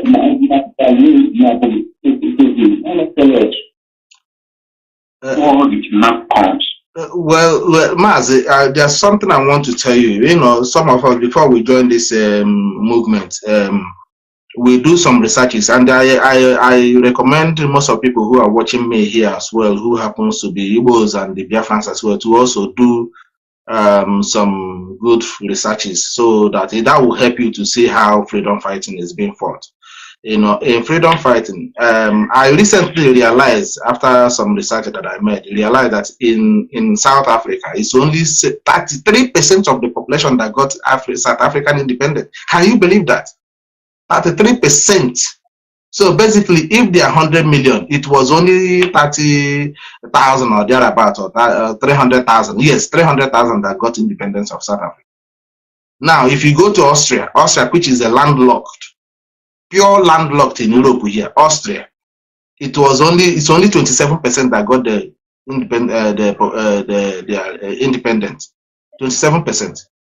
Ireland here, where I am, Northern Ireland is still in the hand of British, like the way our people in the coastal region are behaving now. It's only few percent. So in every organization, Mazi, there is a saboteur. Ojukwu got a saboteur. A lot of people, Mabutu Sese who killed him, Thomas Sankara. These are the way it is. Anyway, my brother, let me just leave it there. I will continue on this discussion. Somebody else, the person is gone. I will call the person back. So this is the way it is, my brother. This guy have come to do his own job. I think he has completed it by betraying Mazi Nnamdi Kanu as much as he can, and come in the social media trying to demonize the institution that is guiding the struggle. But for us, it's you and I that understand it now that will protect what IPOB stands for. Had it been that time he was pushing us, the IPOB leadership, they should go for violence. They should activate this, activate that, and do this. If you're not afraid to answer the terrorists, step aside, step aside. If you're not, oh, that's all he was saying, that's all you keep saying all over the place. Had they been will go violent, and they tag us whatever you tag. Remember, he's bragging all over the place on social media that he has stopped IPOB monthly dues and all the rest of the dues that we're paying. He has succeedingly stopped it. But we did not stop. We did not stop. But this is the way it is, my brother. We must continue. Mazi, yes, good morning. Yeah, good morning. Thank you for calling. Where are you calling from, please? I'm calling from the Netherlands. Okay. Okay. But briefly, because I'm already prepared for work, so but I just tried to call because I heard in the comment section and the last caller, people were like, the problem with our people is that they don't even understand the kind of games. Mind game. Mind game. That is the thing. What SULEWOMAN said about the Igbos, I totally did not agree with him. He has no right, he has no moral right to talk about the Igbo race. He's too small to do that. Just as Tunde Bakari came up some time ago and saying all kind of trash. Exactly. Can you not connect the dots? Yes. You say something. Yes, can you not connect the dot between both of them? This one just said his own. Tunde Bakari said his own a couple of days ago, and then this one now launched his own from his own platform. Well calculated attack on Igbo race, and the people are not decoding it. Go ahead, my brother. Go ahead. Yeah. Let it just to demoralize the Igbo race, like to see your brother that you're not capable of maybe vying for any high position in Nigeria or to bring mistrust. I cannot trust you. I cannot trust you. You cannot go there for me. Yeah. The Igbo people, these people, they are making your people to buy their lives on you people. The thing is, like, Tunde Bakari in the early 2000s, he made such derogatory statement on Igbo race at that point in time. But at that time, Biafra agitation has not gone this far at that time, so nobody took him serious. Nobody knew him. But I took that. I noticed it, and after some 20 years again, he made the same statement. The problem with Igbo people is that they tend to believe other people when they say something. They don't believe in themselves, but they don't even know who they are. But the other people, the other tribe in Nigeria, they understood who they are and what the potential they have. But they don't think the Igbo people themselves, they don't seem to understand who they are. Mazi, it's like we are waiting for people to tell us our own story, our own history, our own story, and then we will run away with it. It's like just like that. Yes. Okay. Today there was a big protest going on in I think somewhere in Edo State, in Benin State. I'm sure a man is from Edo State. They say they are protesting. They block the road that the Fulanis are killing their women. You didn't see that one. Killing their people. Why didn't you see the man talk about this? He's from Edo State, and this is happening in Edo State. He loves Edo people. He's from Awuchi. He loves Edo people. He loves Awuchi people, yes. But he never talk about the killings of Awuchi and the Edo people and the Benin people. Yes, yes. And my question to SULEWOMAN is: did you not see that it is the military that is killing Igbo people? Why did you say that Igbo people are killing themselves? Remember one time ago. The Fulani, they say they will start attack on the southeast, and all this repented Boko Haram, the federal government they give them pardon or the amnesty, and they reintegrate them into Nigerian military. Where do you think they're sending them to? Igbo people should be we should just be. I used to think that Igbo race are intelligent, but recently I began to think otherwise, especially in the case of Samaneba, because I don't even have to, I don't even need to call him something because he's just a criminal, deceiving vulnerable people. This guy, Samuel Ekpa, is attacking every and nearly. They are protecting the Igbo nation. They are attacking everything that is associated with Mazi Nnamdi. They are attacking his structure, the POS, his family, his lawyers, his daughters, everything. He's even members. He wants people to stop donating money to IPOB. So, are people not seeing all these things and still supporting Simon Ekpa? That's what I'm saying. Where are you? Where are people conscious? Can't you just read it? What's on the wall? And Mazi Kanu once said that he doesn't want any cabal in IPOB. He doesn't want people to create IPOB inside IPOB. That we are under change command and control. So what is Nelly and Simon Ekpa doing now?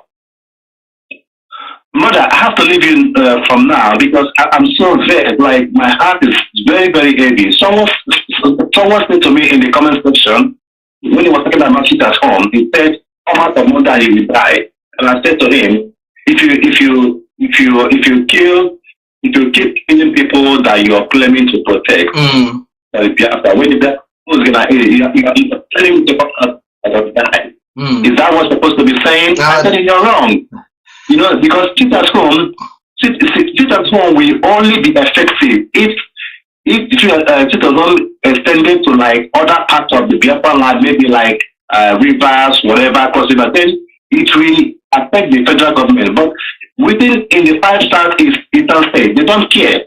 They don't even have any federal government presence in those 5 eastern states. So it's counterproductive. You are suffering your own people. They don't even care. If you like, I sit at home like for the kingdom come. They don't even care. You know, but not to say that I'm against it at home. Anybody that wants to sit at home, it should be voluntarily. You don't have to force people. You don't have to kill people. You don't have to destroy their businesses. You don't have to make people to be scared and destroy their sort of livelihood just to make them to force them to sit at home. Because apparently the federal government is not doing anything because the federal government, they don't care about this region. They don't care. You are suffering your own economy and own people. So what I'm saying, people that are listening or listening to this broadcast, you people should just sit down and think. Freedom fighting is not about one way. Sometimes you have to re-strategize. You have to digest situation. VOH would sit at home and after carefully talk about it, they cancel it.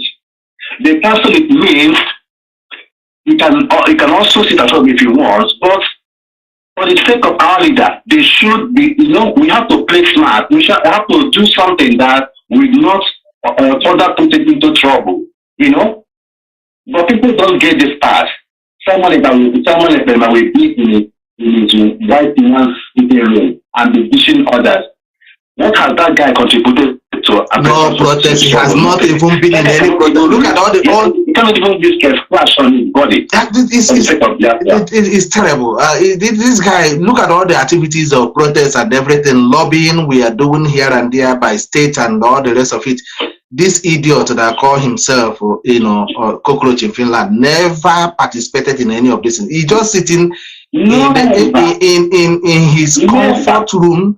Watch me to go protest, watch me to do the needful, go to the embassies like every other, and he will not come out to raise fund to support criminals who are aggravating the zoo authorities on ground, and then they will come and kill our people. Okay.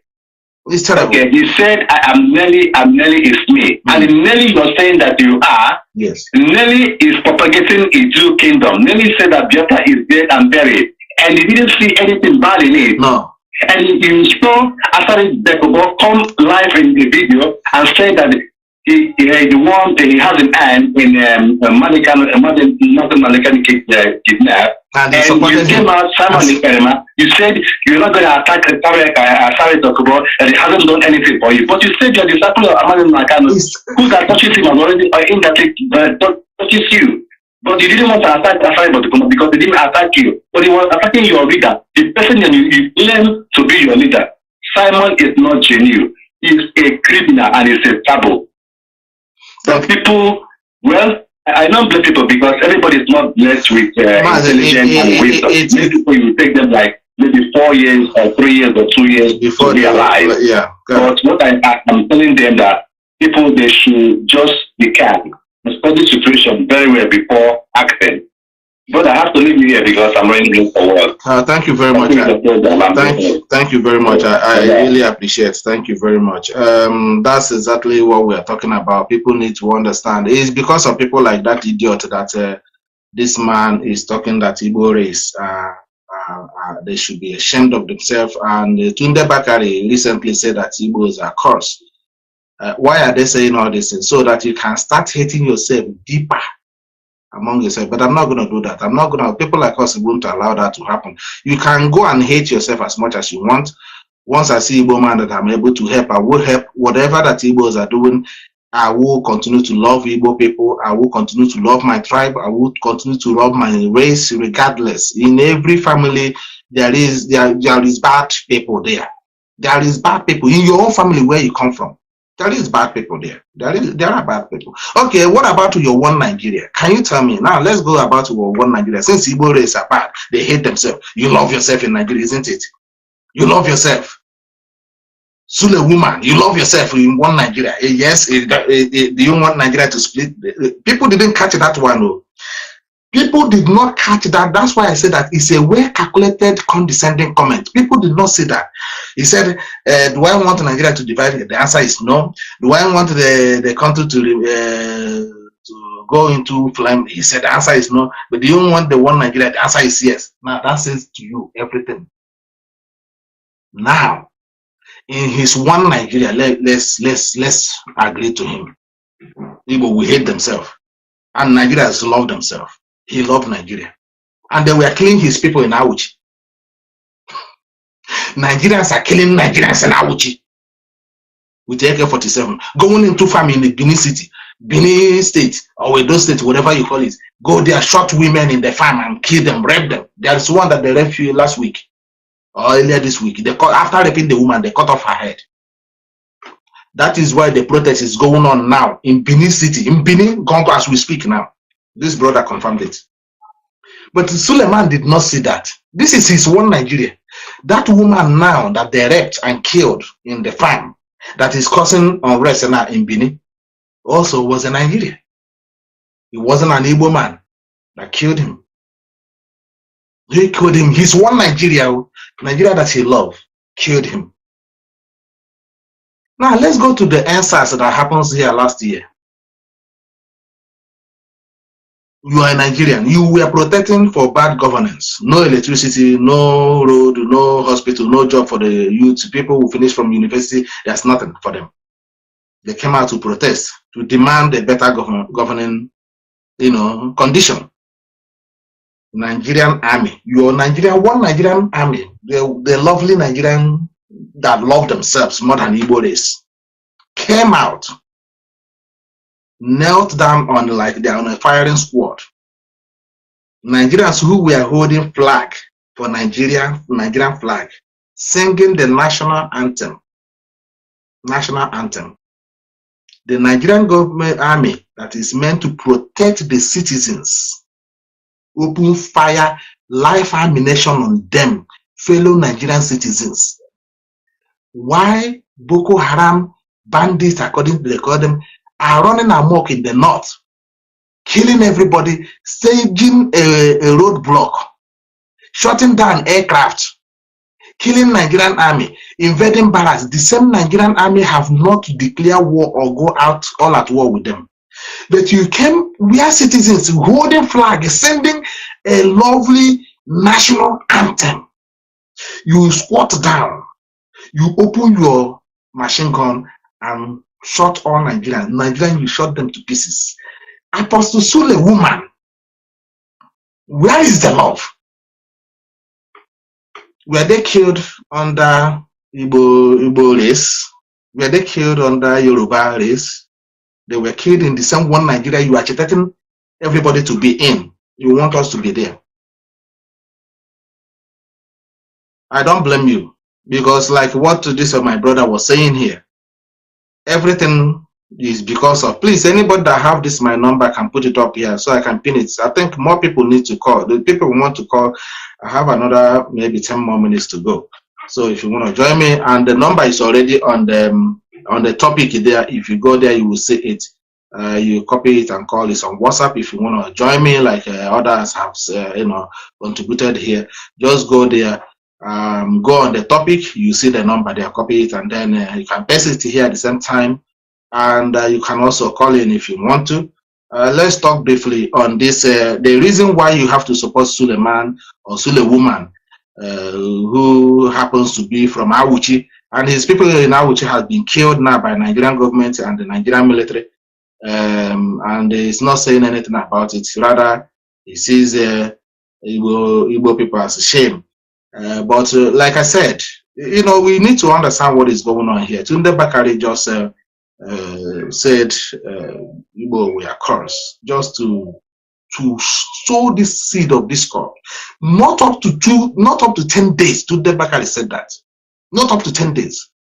This woman, this Sulewoman, who is taking offering and tithe money, paying to a girl in Canada. This is a married pastor.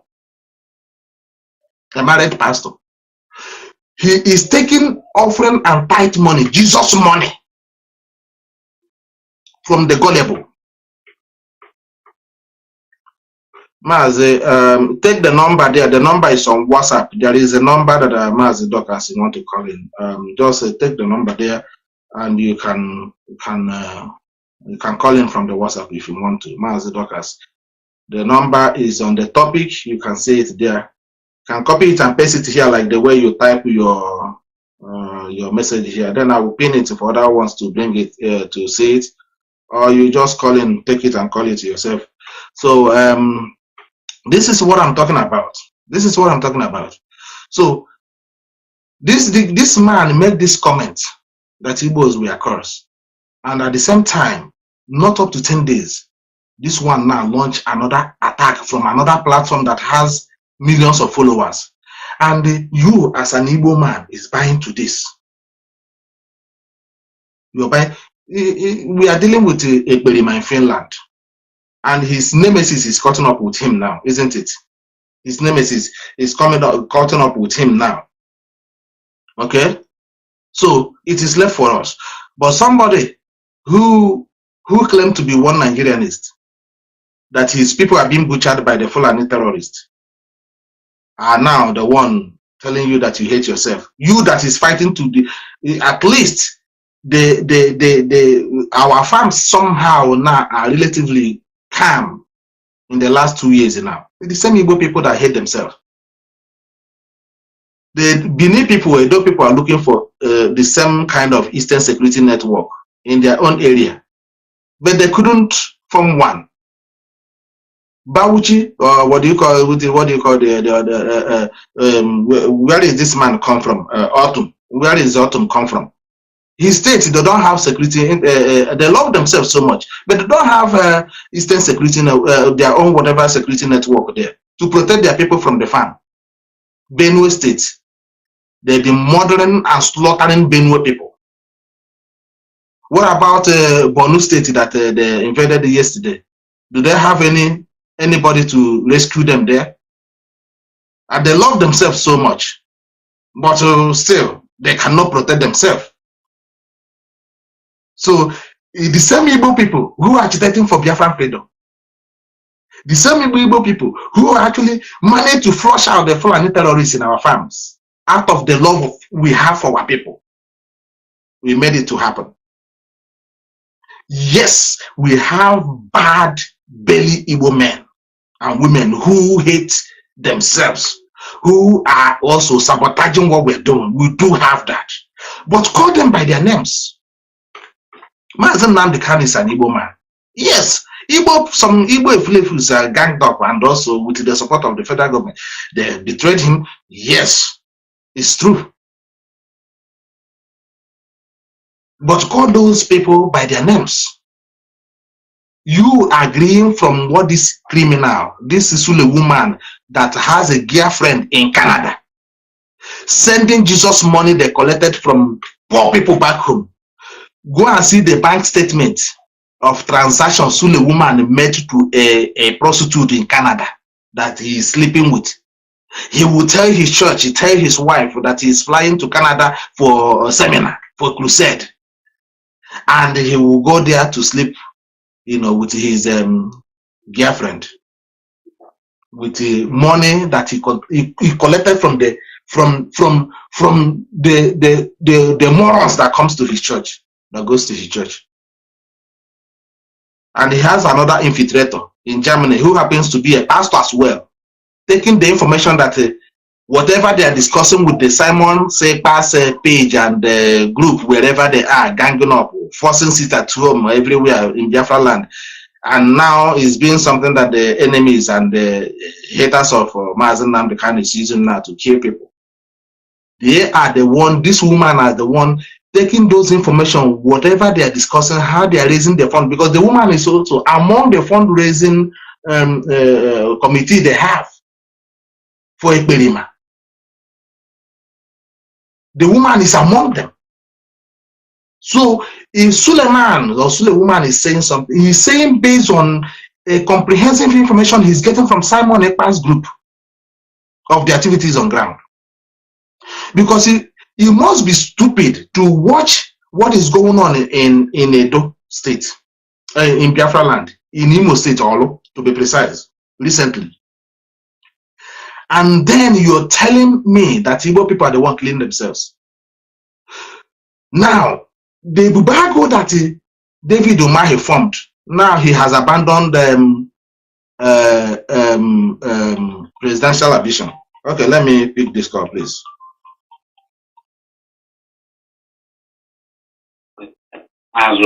Yes, who is talking, please?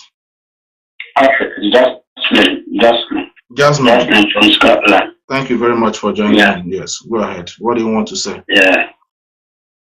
What I want to say concerning the nonsense, the useless man, SULEWOMAN, the bastard SULEWOMAN, the insult. Since yesterday, people were trying to, you know, dab into that nonsense he said. It's a useless man, a man that has no regard to a whole tribe, a whole nation. For him to come out, what did Okadibo do? Does he think that we can cherish that nonsense?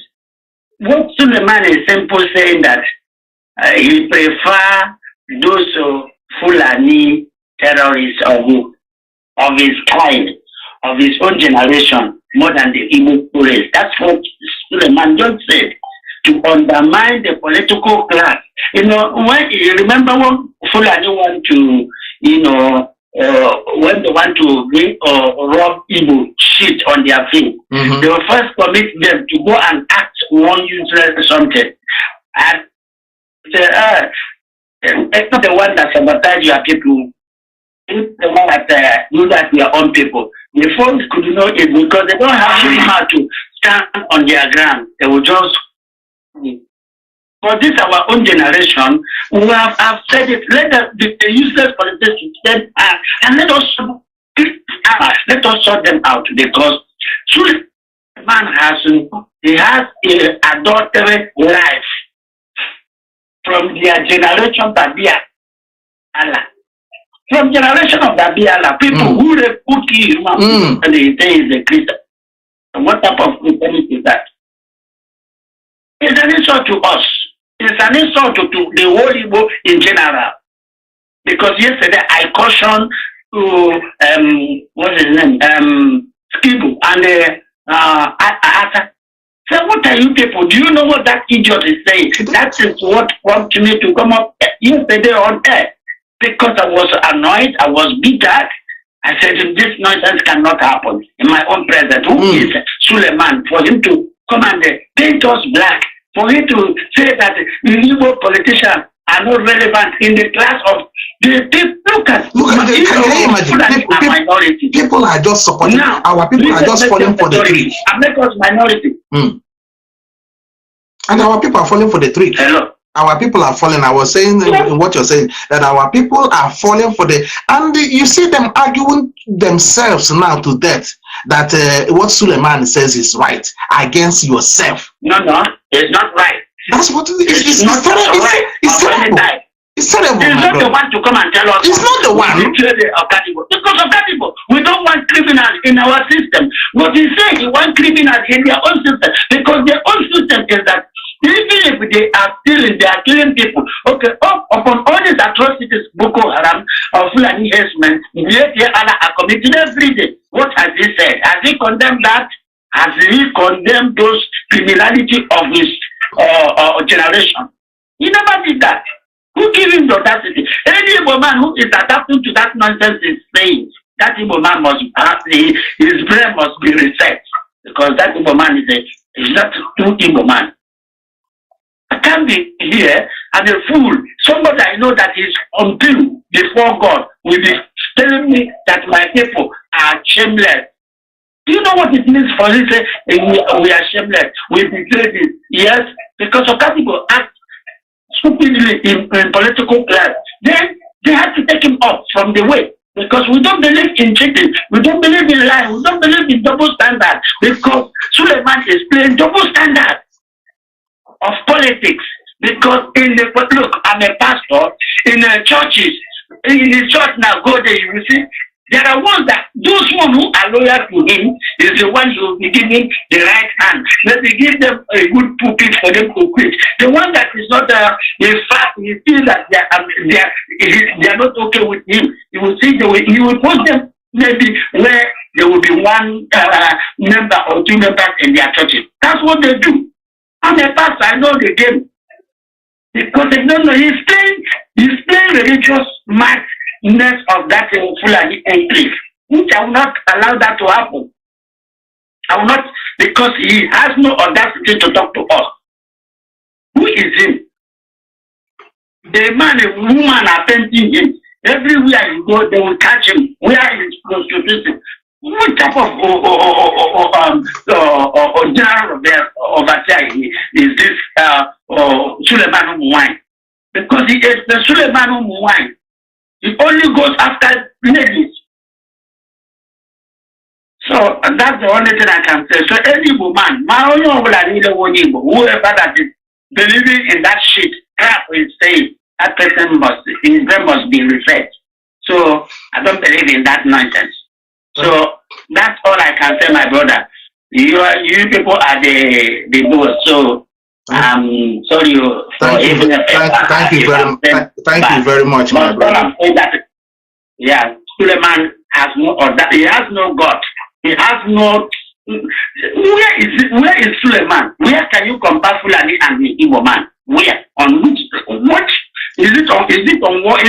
What is it telling you? Where can you classify Fulani and Igbo man? No comparison in anywhere in the world.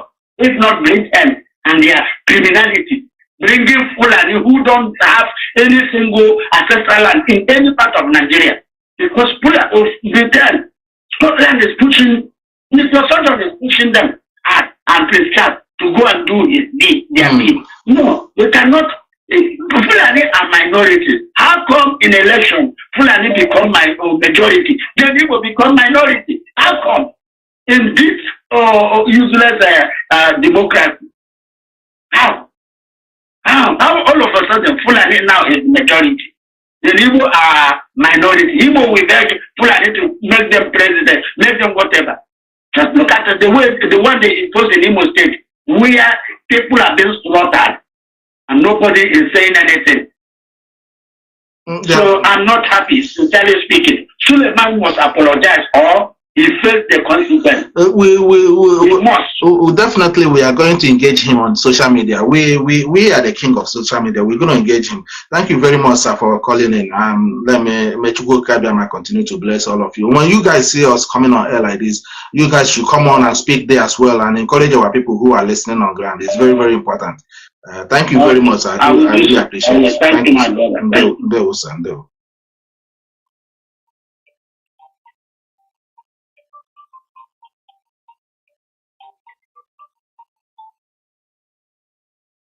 Okay. Like we are saying, somebody was calling in there, so I was trying to accept his call, then he disengaged. Okay, there you go. Yes, Mazi, thank you very much for joining in. Mazoba, good afternoon from there. No. Who is speaking and where are you calling from? My name is Uzom. I'm calling from Germany. No, Mazi, go ahead. No. Mazoba, you don't know most of us don't know the beginning of this saga. That this man that's coming out to talk nonsense. You know. Is this our sister almost yeah. This criminal I said it here now. I said it here, Matt. I said it here. Yeah. So Efe did a good job. You know, it's this lady that yes. Because of that gang woman. This gang woman where that is working with a Ekperima Domad highway. Working with this Ekperima big land. Because this girl, if they don't need that useless woman, say you will drag a master up. And that is the reason why they come out begin to talk about people. Because you know that is this criminal, this pastor, this SULEWOMAN. It's a criminal in the sleep inside media. Because this is the way we drag him up. That in gang woman where they use here to brainwash even those who are in Europe as well. Who are in Europe making money out of their misery here. You go and work hard like you did, and you go and give tithe and offering to the woman, and the woman will send it to SULEWOMAN. SULEWOMAN will send it to his girlfriend in Canada. In Canada. How many scandal of women? How many scandal of women fornication this man man of God as hard in Nigeria, you know? Uncountable. In that state that is coming from, you know, he say, they don't betray her. They take their women outside, and they take them even to shrine to wear an oath that will just destroy their life. And it is disgracing Nigeria all over the world. You didn't see. No, that one is a law. It's law now. And what is telling me, some of our Igbo people, horrible one that doesn't know the same thing. Where this man is coming from, and just talking the truth. Which kind of truth? Is it the kind of man that's going to remind us who we are? That kind of useless man, criminal. You know, it's very, very pathetic, you know, when I see some of our people supporting this rubbish, this useless man, this thing that's coming out of his mouth. Because all of them, they are trying all their best to destroy IPO, to destroy this struggle. But you know, the funny thing is that they have made a very big mistake, you know, because this struggle is undestroyable. Our leader used to say, if you know what you have, that's what you can do to destroy this IPO, bring it on. We are here. Because if you say his name don't the popular in media, he come and talk nonsense. Because it's we that is bringing him up. With this in Kokuba in Germany. Now people don't know. People do not know. That's why I said that I give the credit to the person the credit is due to. Why they managed to drag, you know, drag the idiot out by touching the girlfriend of SULEWOMAN in Germany. Can you imagine? Yeah. Girlfriend of SULEWOMAN in Germany. We see the picture now. I would think it's not like, you know, we are talking. There is a picture of SULEWOMAN's girlfriend in Germany, who happens to be a member of Simon Ekpa's group. Can you imagine? Can you imagine? And now people are wondering where the statement the man made come from. Not supporting this criminal. What he say is true. What is truth? It becomes to that Nigeria. It becomes to that they are true. That they are true Nigeria. So it's only Igbo people that is bad. That they are true. And it was. They cannot do anything. They cannot do anything. Mazi. Even communists for those that Mazi. even help themselves. Mazi, let me. People go here and here and making investment Mazi, let me ask you this question now. Since they said the Igbos are very bad, assuming in the north, since they claim the Fulanis and every Hausa people, they are the same in the north. They are northerners, isn't it? Yeah. Eh? It's what they said. Okay, so who are the one killing the northerners? I wonder, my brother. I wonder. Oh, I just wonder. So, all this bombing and killing and eradicating a whole entire community and villages in the north. Who is doing it? Who is doing it? So what kind of love is that? All this kidnapping of care. All this kidnapping of care. In the north, I don't know whether it's people is doing it. Yeah. Betraying it. I can't understand how our people cannot be doing this. I can't even understand it, my brother. It's terrible. That's why when I see our people, where they just nothing, if they hear something, nothing, they will not be, they will just carry immediately emotion. Emotion will just carry them away. They start fighting wrong nonsense in the media. He talk truth. Which truth is talking? He has to tell himself truth that he's jumping from one woman to another. Because because IPOB exposed his girlfriend in Germany. Now he now said call you shameless Igbos, and some uninformed people here will just fall for it and saying that Igbo we don't love themselves. Which tribe that is protecting the working with the in my state land? Exactly. Destroy Biafra. We drive them out. This girl have corporate to drag them out. Now he wants to fire back. He wants to do Igbo. You see that man with the consular man, you know, this man will get punishment too. We're not gonna leave him over. No, listen, he has opened the canker worm. He will come out. You know, he will continue this war. You never say anything. No. We take that information anywhere. Now, this is the beginning. This is someone is talking, go enter house, go sleep. We'll just leave like that. We go try this man until he confess. Next time, we'll not come out and talk nonsense about people any longer. Because this nonsense is getting too much. Everybody wants to come out and talk nonsense. The thing. People don't call you all the other day. Talk about the Igbo was caught. But Yoruba people did not call. Nobody calls Yoruba. Nobody calls Yoruba. Nobody calls Fulani. Nobody calls Hausa people. The same platform of Christianity.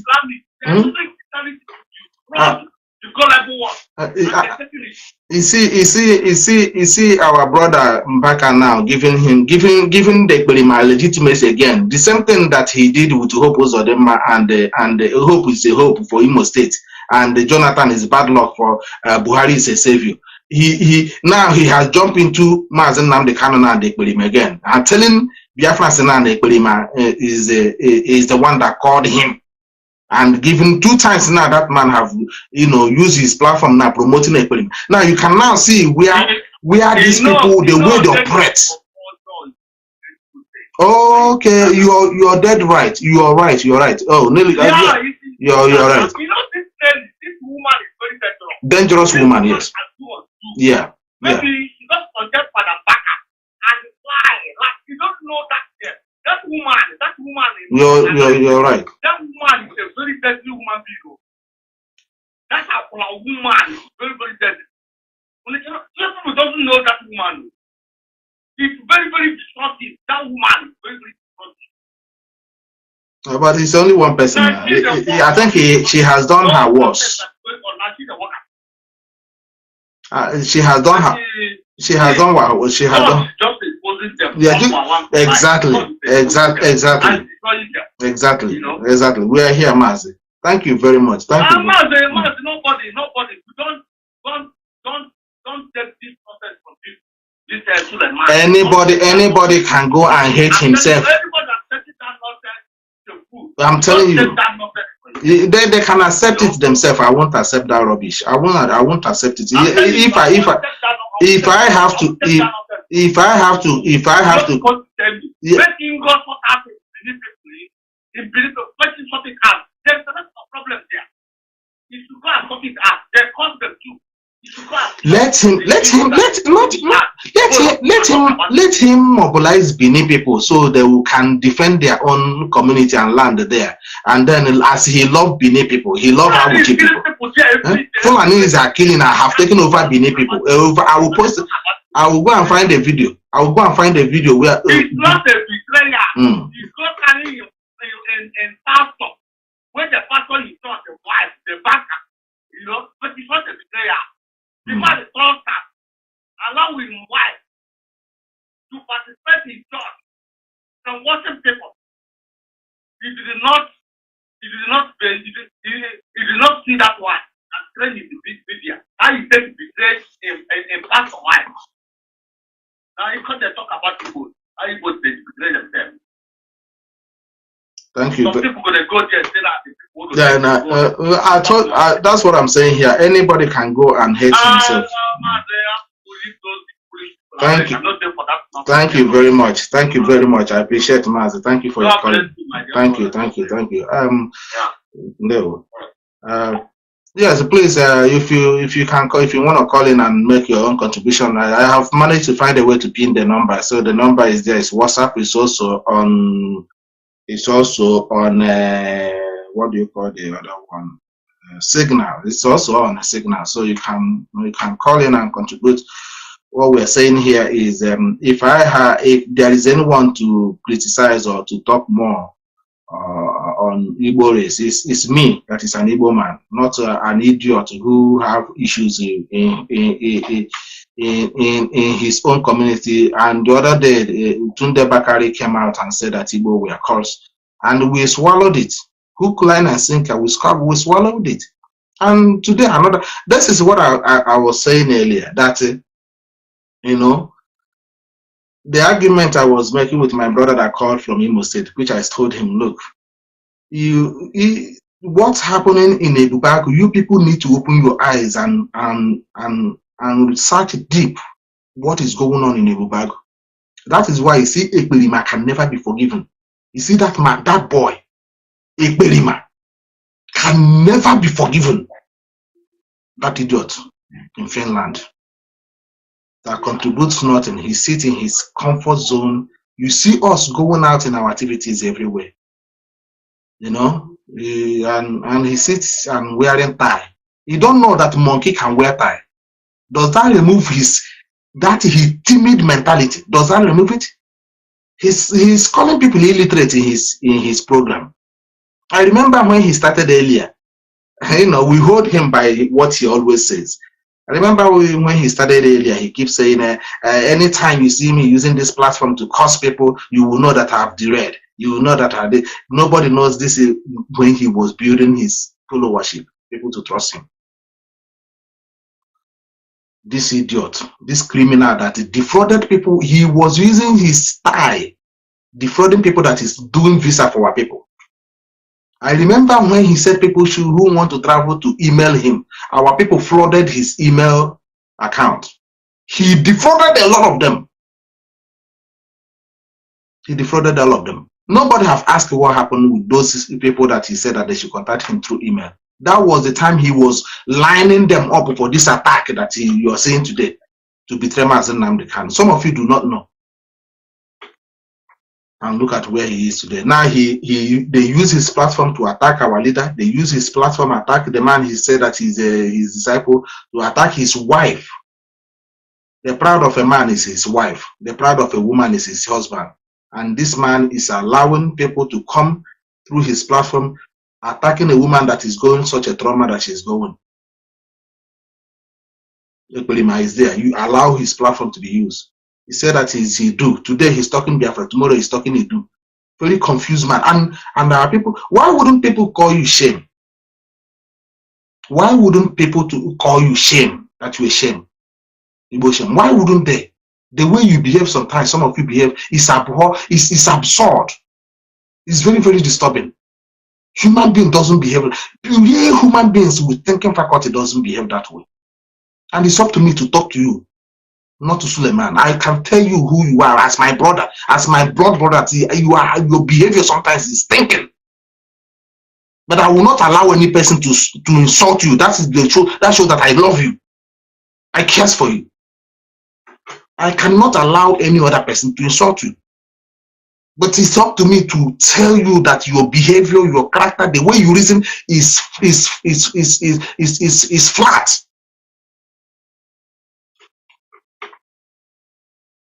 We need to stand up. You know, this boy just allow his platform. Tell me which part of the family of our leader that this man have not attacked. He become a mad dog. He attack everybody. He attack Soludo. He attack everybody. He attack everything he can attack that come from his own side.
Sorry there, I don't know what happened. You know, I'm going to summarize now. Some idiots were reporting my account.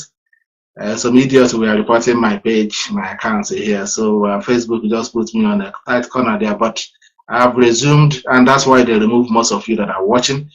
You know, what we are facing is the attack is from everyone. Even Facebook is attacking Igbo race as well. You know, Facebook is attacking Igbo race. They don't want us to breathe. They don't want us to. They have reduced the number of people that are watching to 5. Does that going to stop us? So are you going to allow people who are, you know, bullying you to bully you out of from speaking? No, we are not going to allow that. We must continue. Let them continue to report the page. Let them go as far as there is a post that was made here a couple of years ago, and they brought it forward to post my video. And but we are relentless. Nobody is going to bully us. Nobody is going to bully us. We have right to existence, and we are going to stand and resist any attempt to bully and, you know, talk down on Igbo race. We are not going to accept that. You can accept that. In every family we have individual differences. Okay, in every family we have individual differences. But anybody coming there then to take an advantage and you allow that to happen, that means you're actually what they said. They claim that you are. You know what? You know, by saying all these things, I'm saying we must also continue to support this movement, because this is the last hope. All these things they are saying is just to demoralize you, so you won't support the Biafra restoration. Like I keep asking, if I have to go by what SULEWOMAN is saying, the Igbo that hate themselves, shameless Igbo, if I have to go by what he was saying, let's say the Northerners, they call themselves the North. That's how they call them. The 19 governors of the North, or whatever you call them, they answer the Northerners. And who is killing the Northerners? Is that the love they want in Biafra land? They want Igbos to exhibit? No. One thing people do not understand is that the same way people like SULEWOMAN dabble into church now and using it to confuse and to fool some people, defrauding them in the process, using the crowd there now to go against who they want to attack, is the same way that David Umahi of Ebonyi State created a Bubago to challenge Eastern Security Network that are in the bush, creating opportunity for our people to be able to survive, to live as a human being. Now, the Bubago they created has been taken over by the Fulanis because they want to. The Fulanis have managed to, I don't know, some of you know, some of you don't listen to follow trend of this. You remember a few months, was it 2 years ago, during the COVID-19 lockdown? You remember there was a time the Fulani group said that they have formed a security outfit in Abia State. How many of you remember that? And they went to as a community, as of a community to get approval for it. And they had the uniform with AK-47 drawn at the back of the uniform. How many of you remember that? Just 2 years ago, Mayeti Allah said that they have formed a security outfit in Abia State, and they were given guns. Where are those people?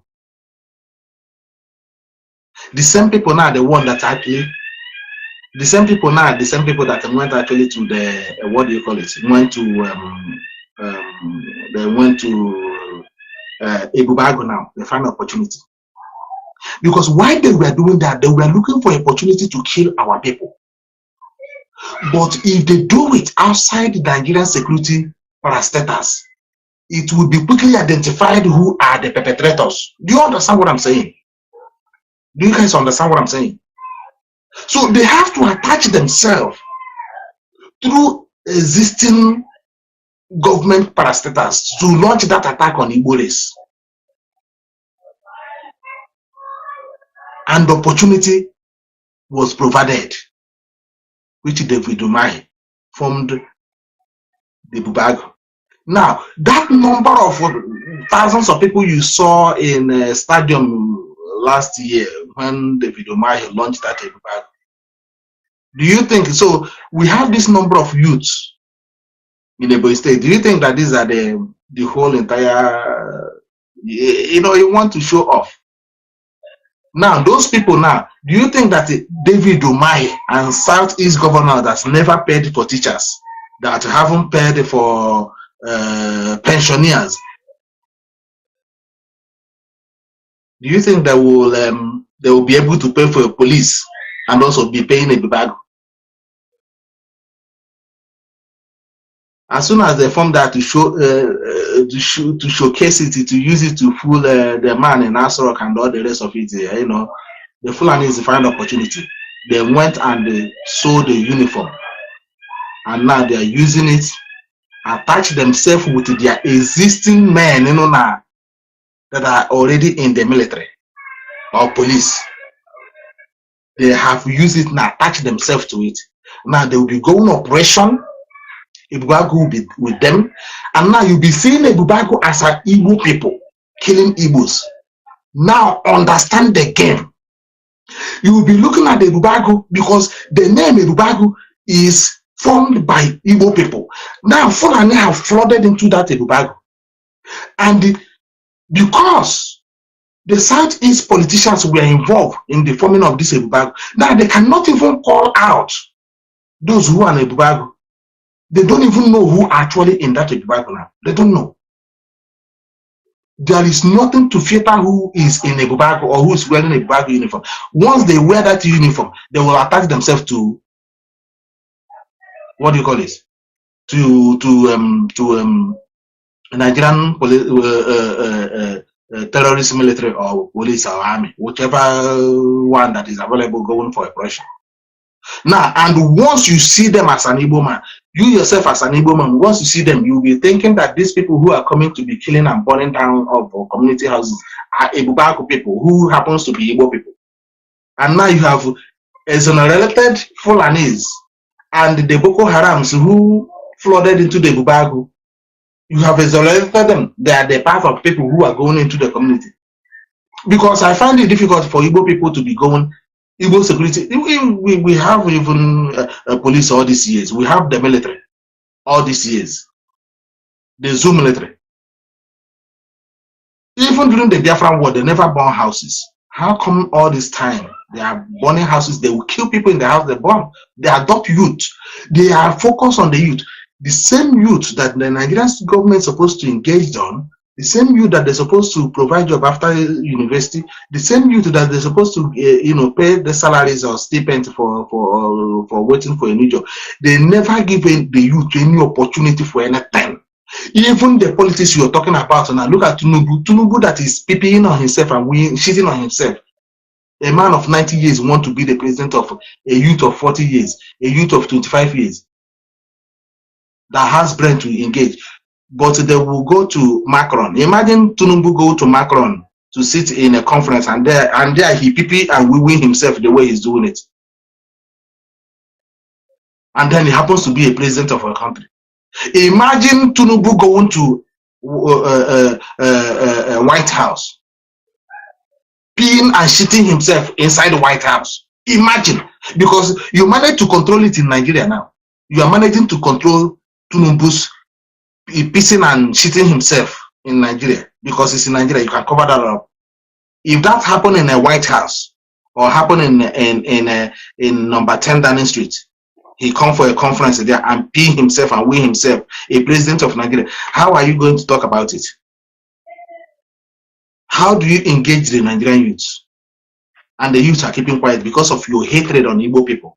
Because you think if you rise up now, it will somehow benefit Igbo people. Therefore, let everybody die in their ignorance. And you people are dying there. The people who are so much involved in killing and burning down our communities are Fulanis and the Nigerian police and the army who happen to be descendants of Fulani.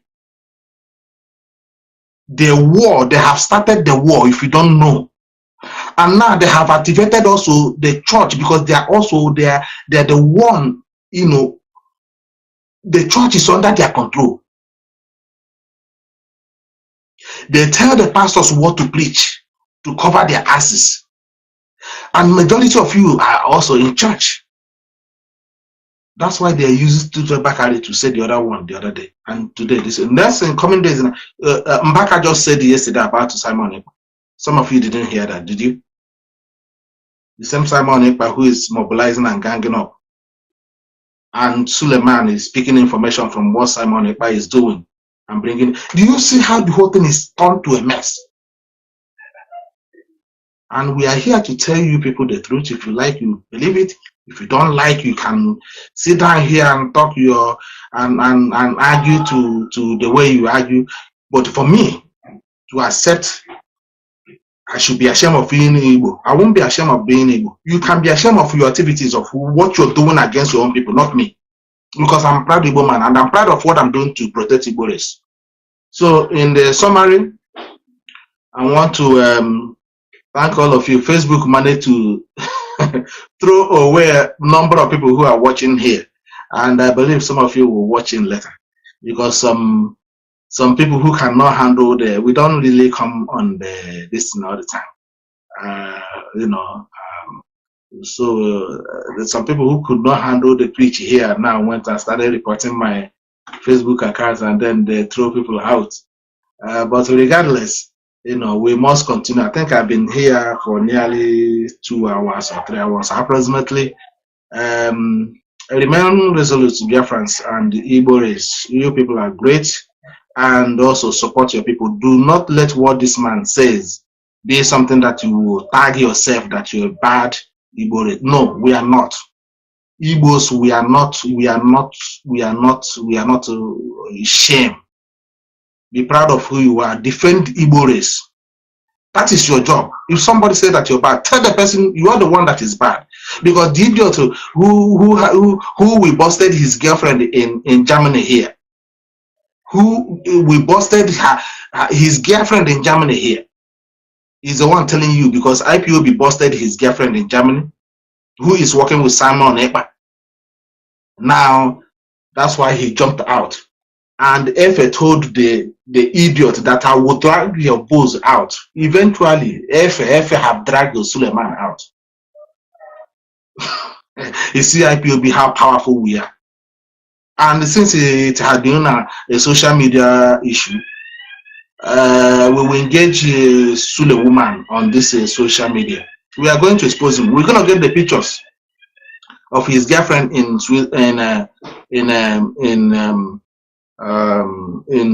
Canada, and also the video call they have together. We have it.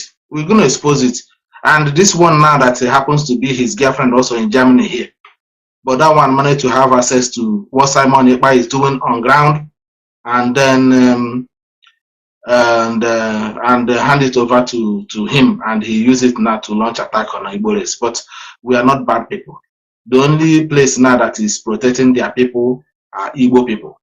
We are the only people. No military supporting us. It is Eastern Security Network that is protecting our bushes. And the people they are protecting their bushes are Igbo people, the same Igbo people. So how dare you tell me we have Igbo Love Themselves charity organization that is doing enormously well, helping our people? Tell me other community, tell me other race that is doing it in the zoo there. Tell me other race that is Benin people have Benin Love Themselves Foundation and outreach. What are they doing? What are they doing?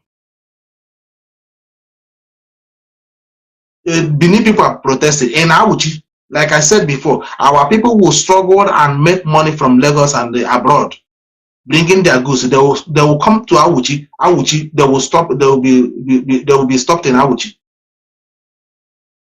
and some of their business confiscated. Oh, that is where Suleiman came from. That is where he had his church. Like I'm asking, what is the job of Suleiman? What is his profession apart from defrauding people, taking the Jesus money to his girlfriend in Germany and also to the one he has in Canada? Can anybody tell me the job of Suleiman? What is his job, his profession? Or going up and down, jumping up and down all over the place on the pulpit, talking jargon. Talking jargon. Tell me one person Suleiman have healed with his power, or with his whatever he claimed that it be. We will not tolerate that nonsense from anybody. Tunde Bakari, people that don't even follow trend of things. Tunde Bakari. Bakari is a Muslim name. It's an Islamic name. But it's also a pastor. Suleiman is Islamic, no matter how the translation of it is Islamic name. Is how Uchi people answer Suleiman? Is Bini people answer Suleiman? Where do Suleiman come from? That proves to you that he's a former Muslim. He found that Christianity and church is a lucrative business, and all of them jump into it. All of them. Suleiman is a former Muslim. Tunde Bakari is a former Muslim. Adeboye is a former Muslim. Kumuyi is a former Muslim. Oyedipo is a former Muslim. Matthew Ashimolowo is a former Muslim. Vice President now, Osibanjo, claiming to be the Vice President, is also a former Muslim. You can see his activities in Asrock now. Does that sound to you like a Christian, a pastor? What Osibanjo is doing in Asrock, does that sound to you as a Christian? Is that a significant a proof that he's a Christian? The answer is no. People need to wake up. Don't let them use church to fool you. I will go into church issue when I want to go into church issue, because church have contributed to the bigger suffering of a black man, Africans, and also Igbos, to be precise. Our own suffering is too much at the hands of Christianity. They never helped us, and they will never help us. Rather, they will turn all of you into hating yourselves, fragmenting you among yourselves. People who goes to Mbaka's church will not like to go to Bubaman's church. Who goes to Bubaman's will not go to the other one. Also, that is kicking our women in the stomach. The major is carrying our mothers and smashing them smacking them down all over the place. Some of them are, I saw the other one on the video that they're taking water from his mouth and splashing it in their faces. I don't know how somebody can get healings from that. Which one? Assemblies doesn't marry Catholic. Catholic don't marry assemblies. Same way is also Anglican Church. Look at Anglican Church. Church of England. It's Church of England. The same British that brought Christianity. They have also Church of England in Biafra land. And they were the one who supplies weapons to the Muslims to kill fellow Anglican people or church members in Biafra land, because those Anglicans in Biafra land are different from the Anglican up here. You get it? British did not send the military to come and protect those who are Anglicans in Igbo land. British did not send. They forgot that there is Anglican churches members in Biafra land. They didn't count on that. They didn't count on those ones. They supply military hardware to Muslims to kill fellow Anglican church members in Biafra land. Still, it never got it. You know, we are here to speak the truth. It will burst your ear.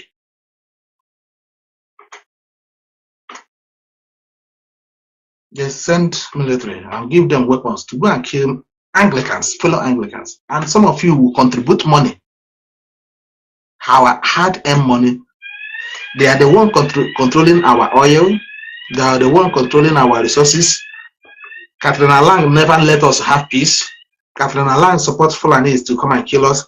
Catherine Lang go to Fulani land and dance with them for killing Igbo people. Catherine Lang is watching the military going in Olo, going in Anambra, going in Abia State. You see pictures and videos of our people, relatives being shot by the military, killed every day in a broad daylight, and we tweet it, we send it to Catherine Lang. Catherine Lang says go and support those people, and they are sucking our oil. The whole oil blocks in Biafra land are being controlled by the Fulanis. That's why you don't even have petrol now, because those oil blocks are being controlled by individuals, and the individuals are sending the oil to their private businessmen or countries in abroad who is buying it from them. Therefore, even as a national, Nigeria you claim to be has no oil, because people own the oil block, which happens to be Fulanis, and they are not selling oil to Nigerians. They are not refining oil to Nigerians who claim they own the oil. They are selling the oil to Britain, to Western world. They will come in Biafra land, dump the oil, their tankers, and they will suck oil and they will go. And then Nigerians are the one that have no oil, no petrol. You claim you are Nigeria. You see how Fulani is useless in you. They also, the money of Anglican church members, you will send them to Archbishop of Canterbury. The ones you get from Catholic, you still don't get that one. You see, because the way black man, the problem is here. It's here. It's here. That's where the problem is. Mazi Nnamdi Kanu have been saying, but I never realized it. But now I've been saying a lot. It's here. The problem is here.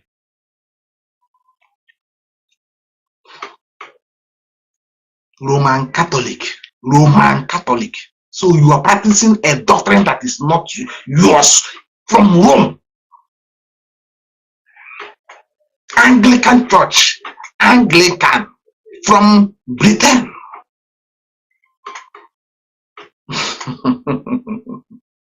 Methodist,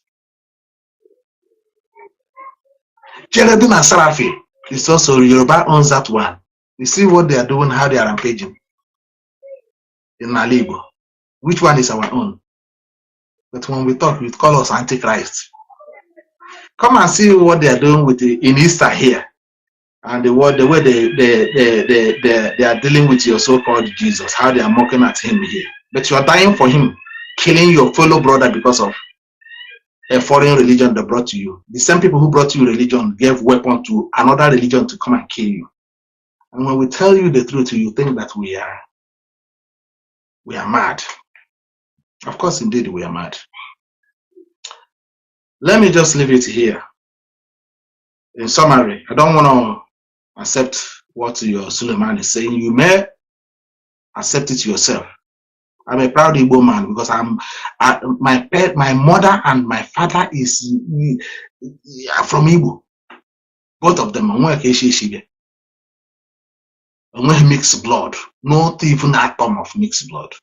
So I won't allow a useless SULEWOMAN who happens to be from Arab to come and condemn my race for me. And I was saying that he's saying the truth. What is the truth is he saying? Edo people, do they love themselves? Benin people, do they love themselves?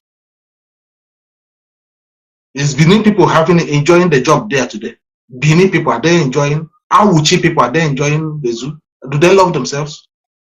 So what is the killing there goes for? What is the Awuchi man who go to Benin and shoot people for robbery? Who are the highest robbers in the zoo? If you want to talk about that, isn't it from Awuchi? So all this power he possessed to cure and chase out demons. The time the zoo DSS came to him, why did he run to Fayoshe? Why did the Edo people or Benin people did not come to protect him? And I'm asking, if Nigeria is working, why is Nigeria killing the Nigerian citizens?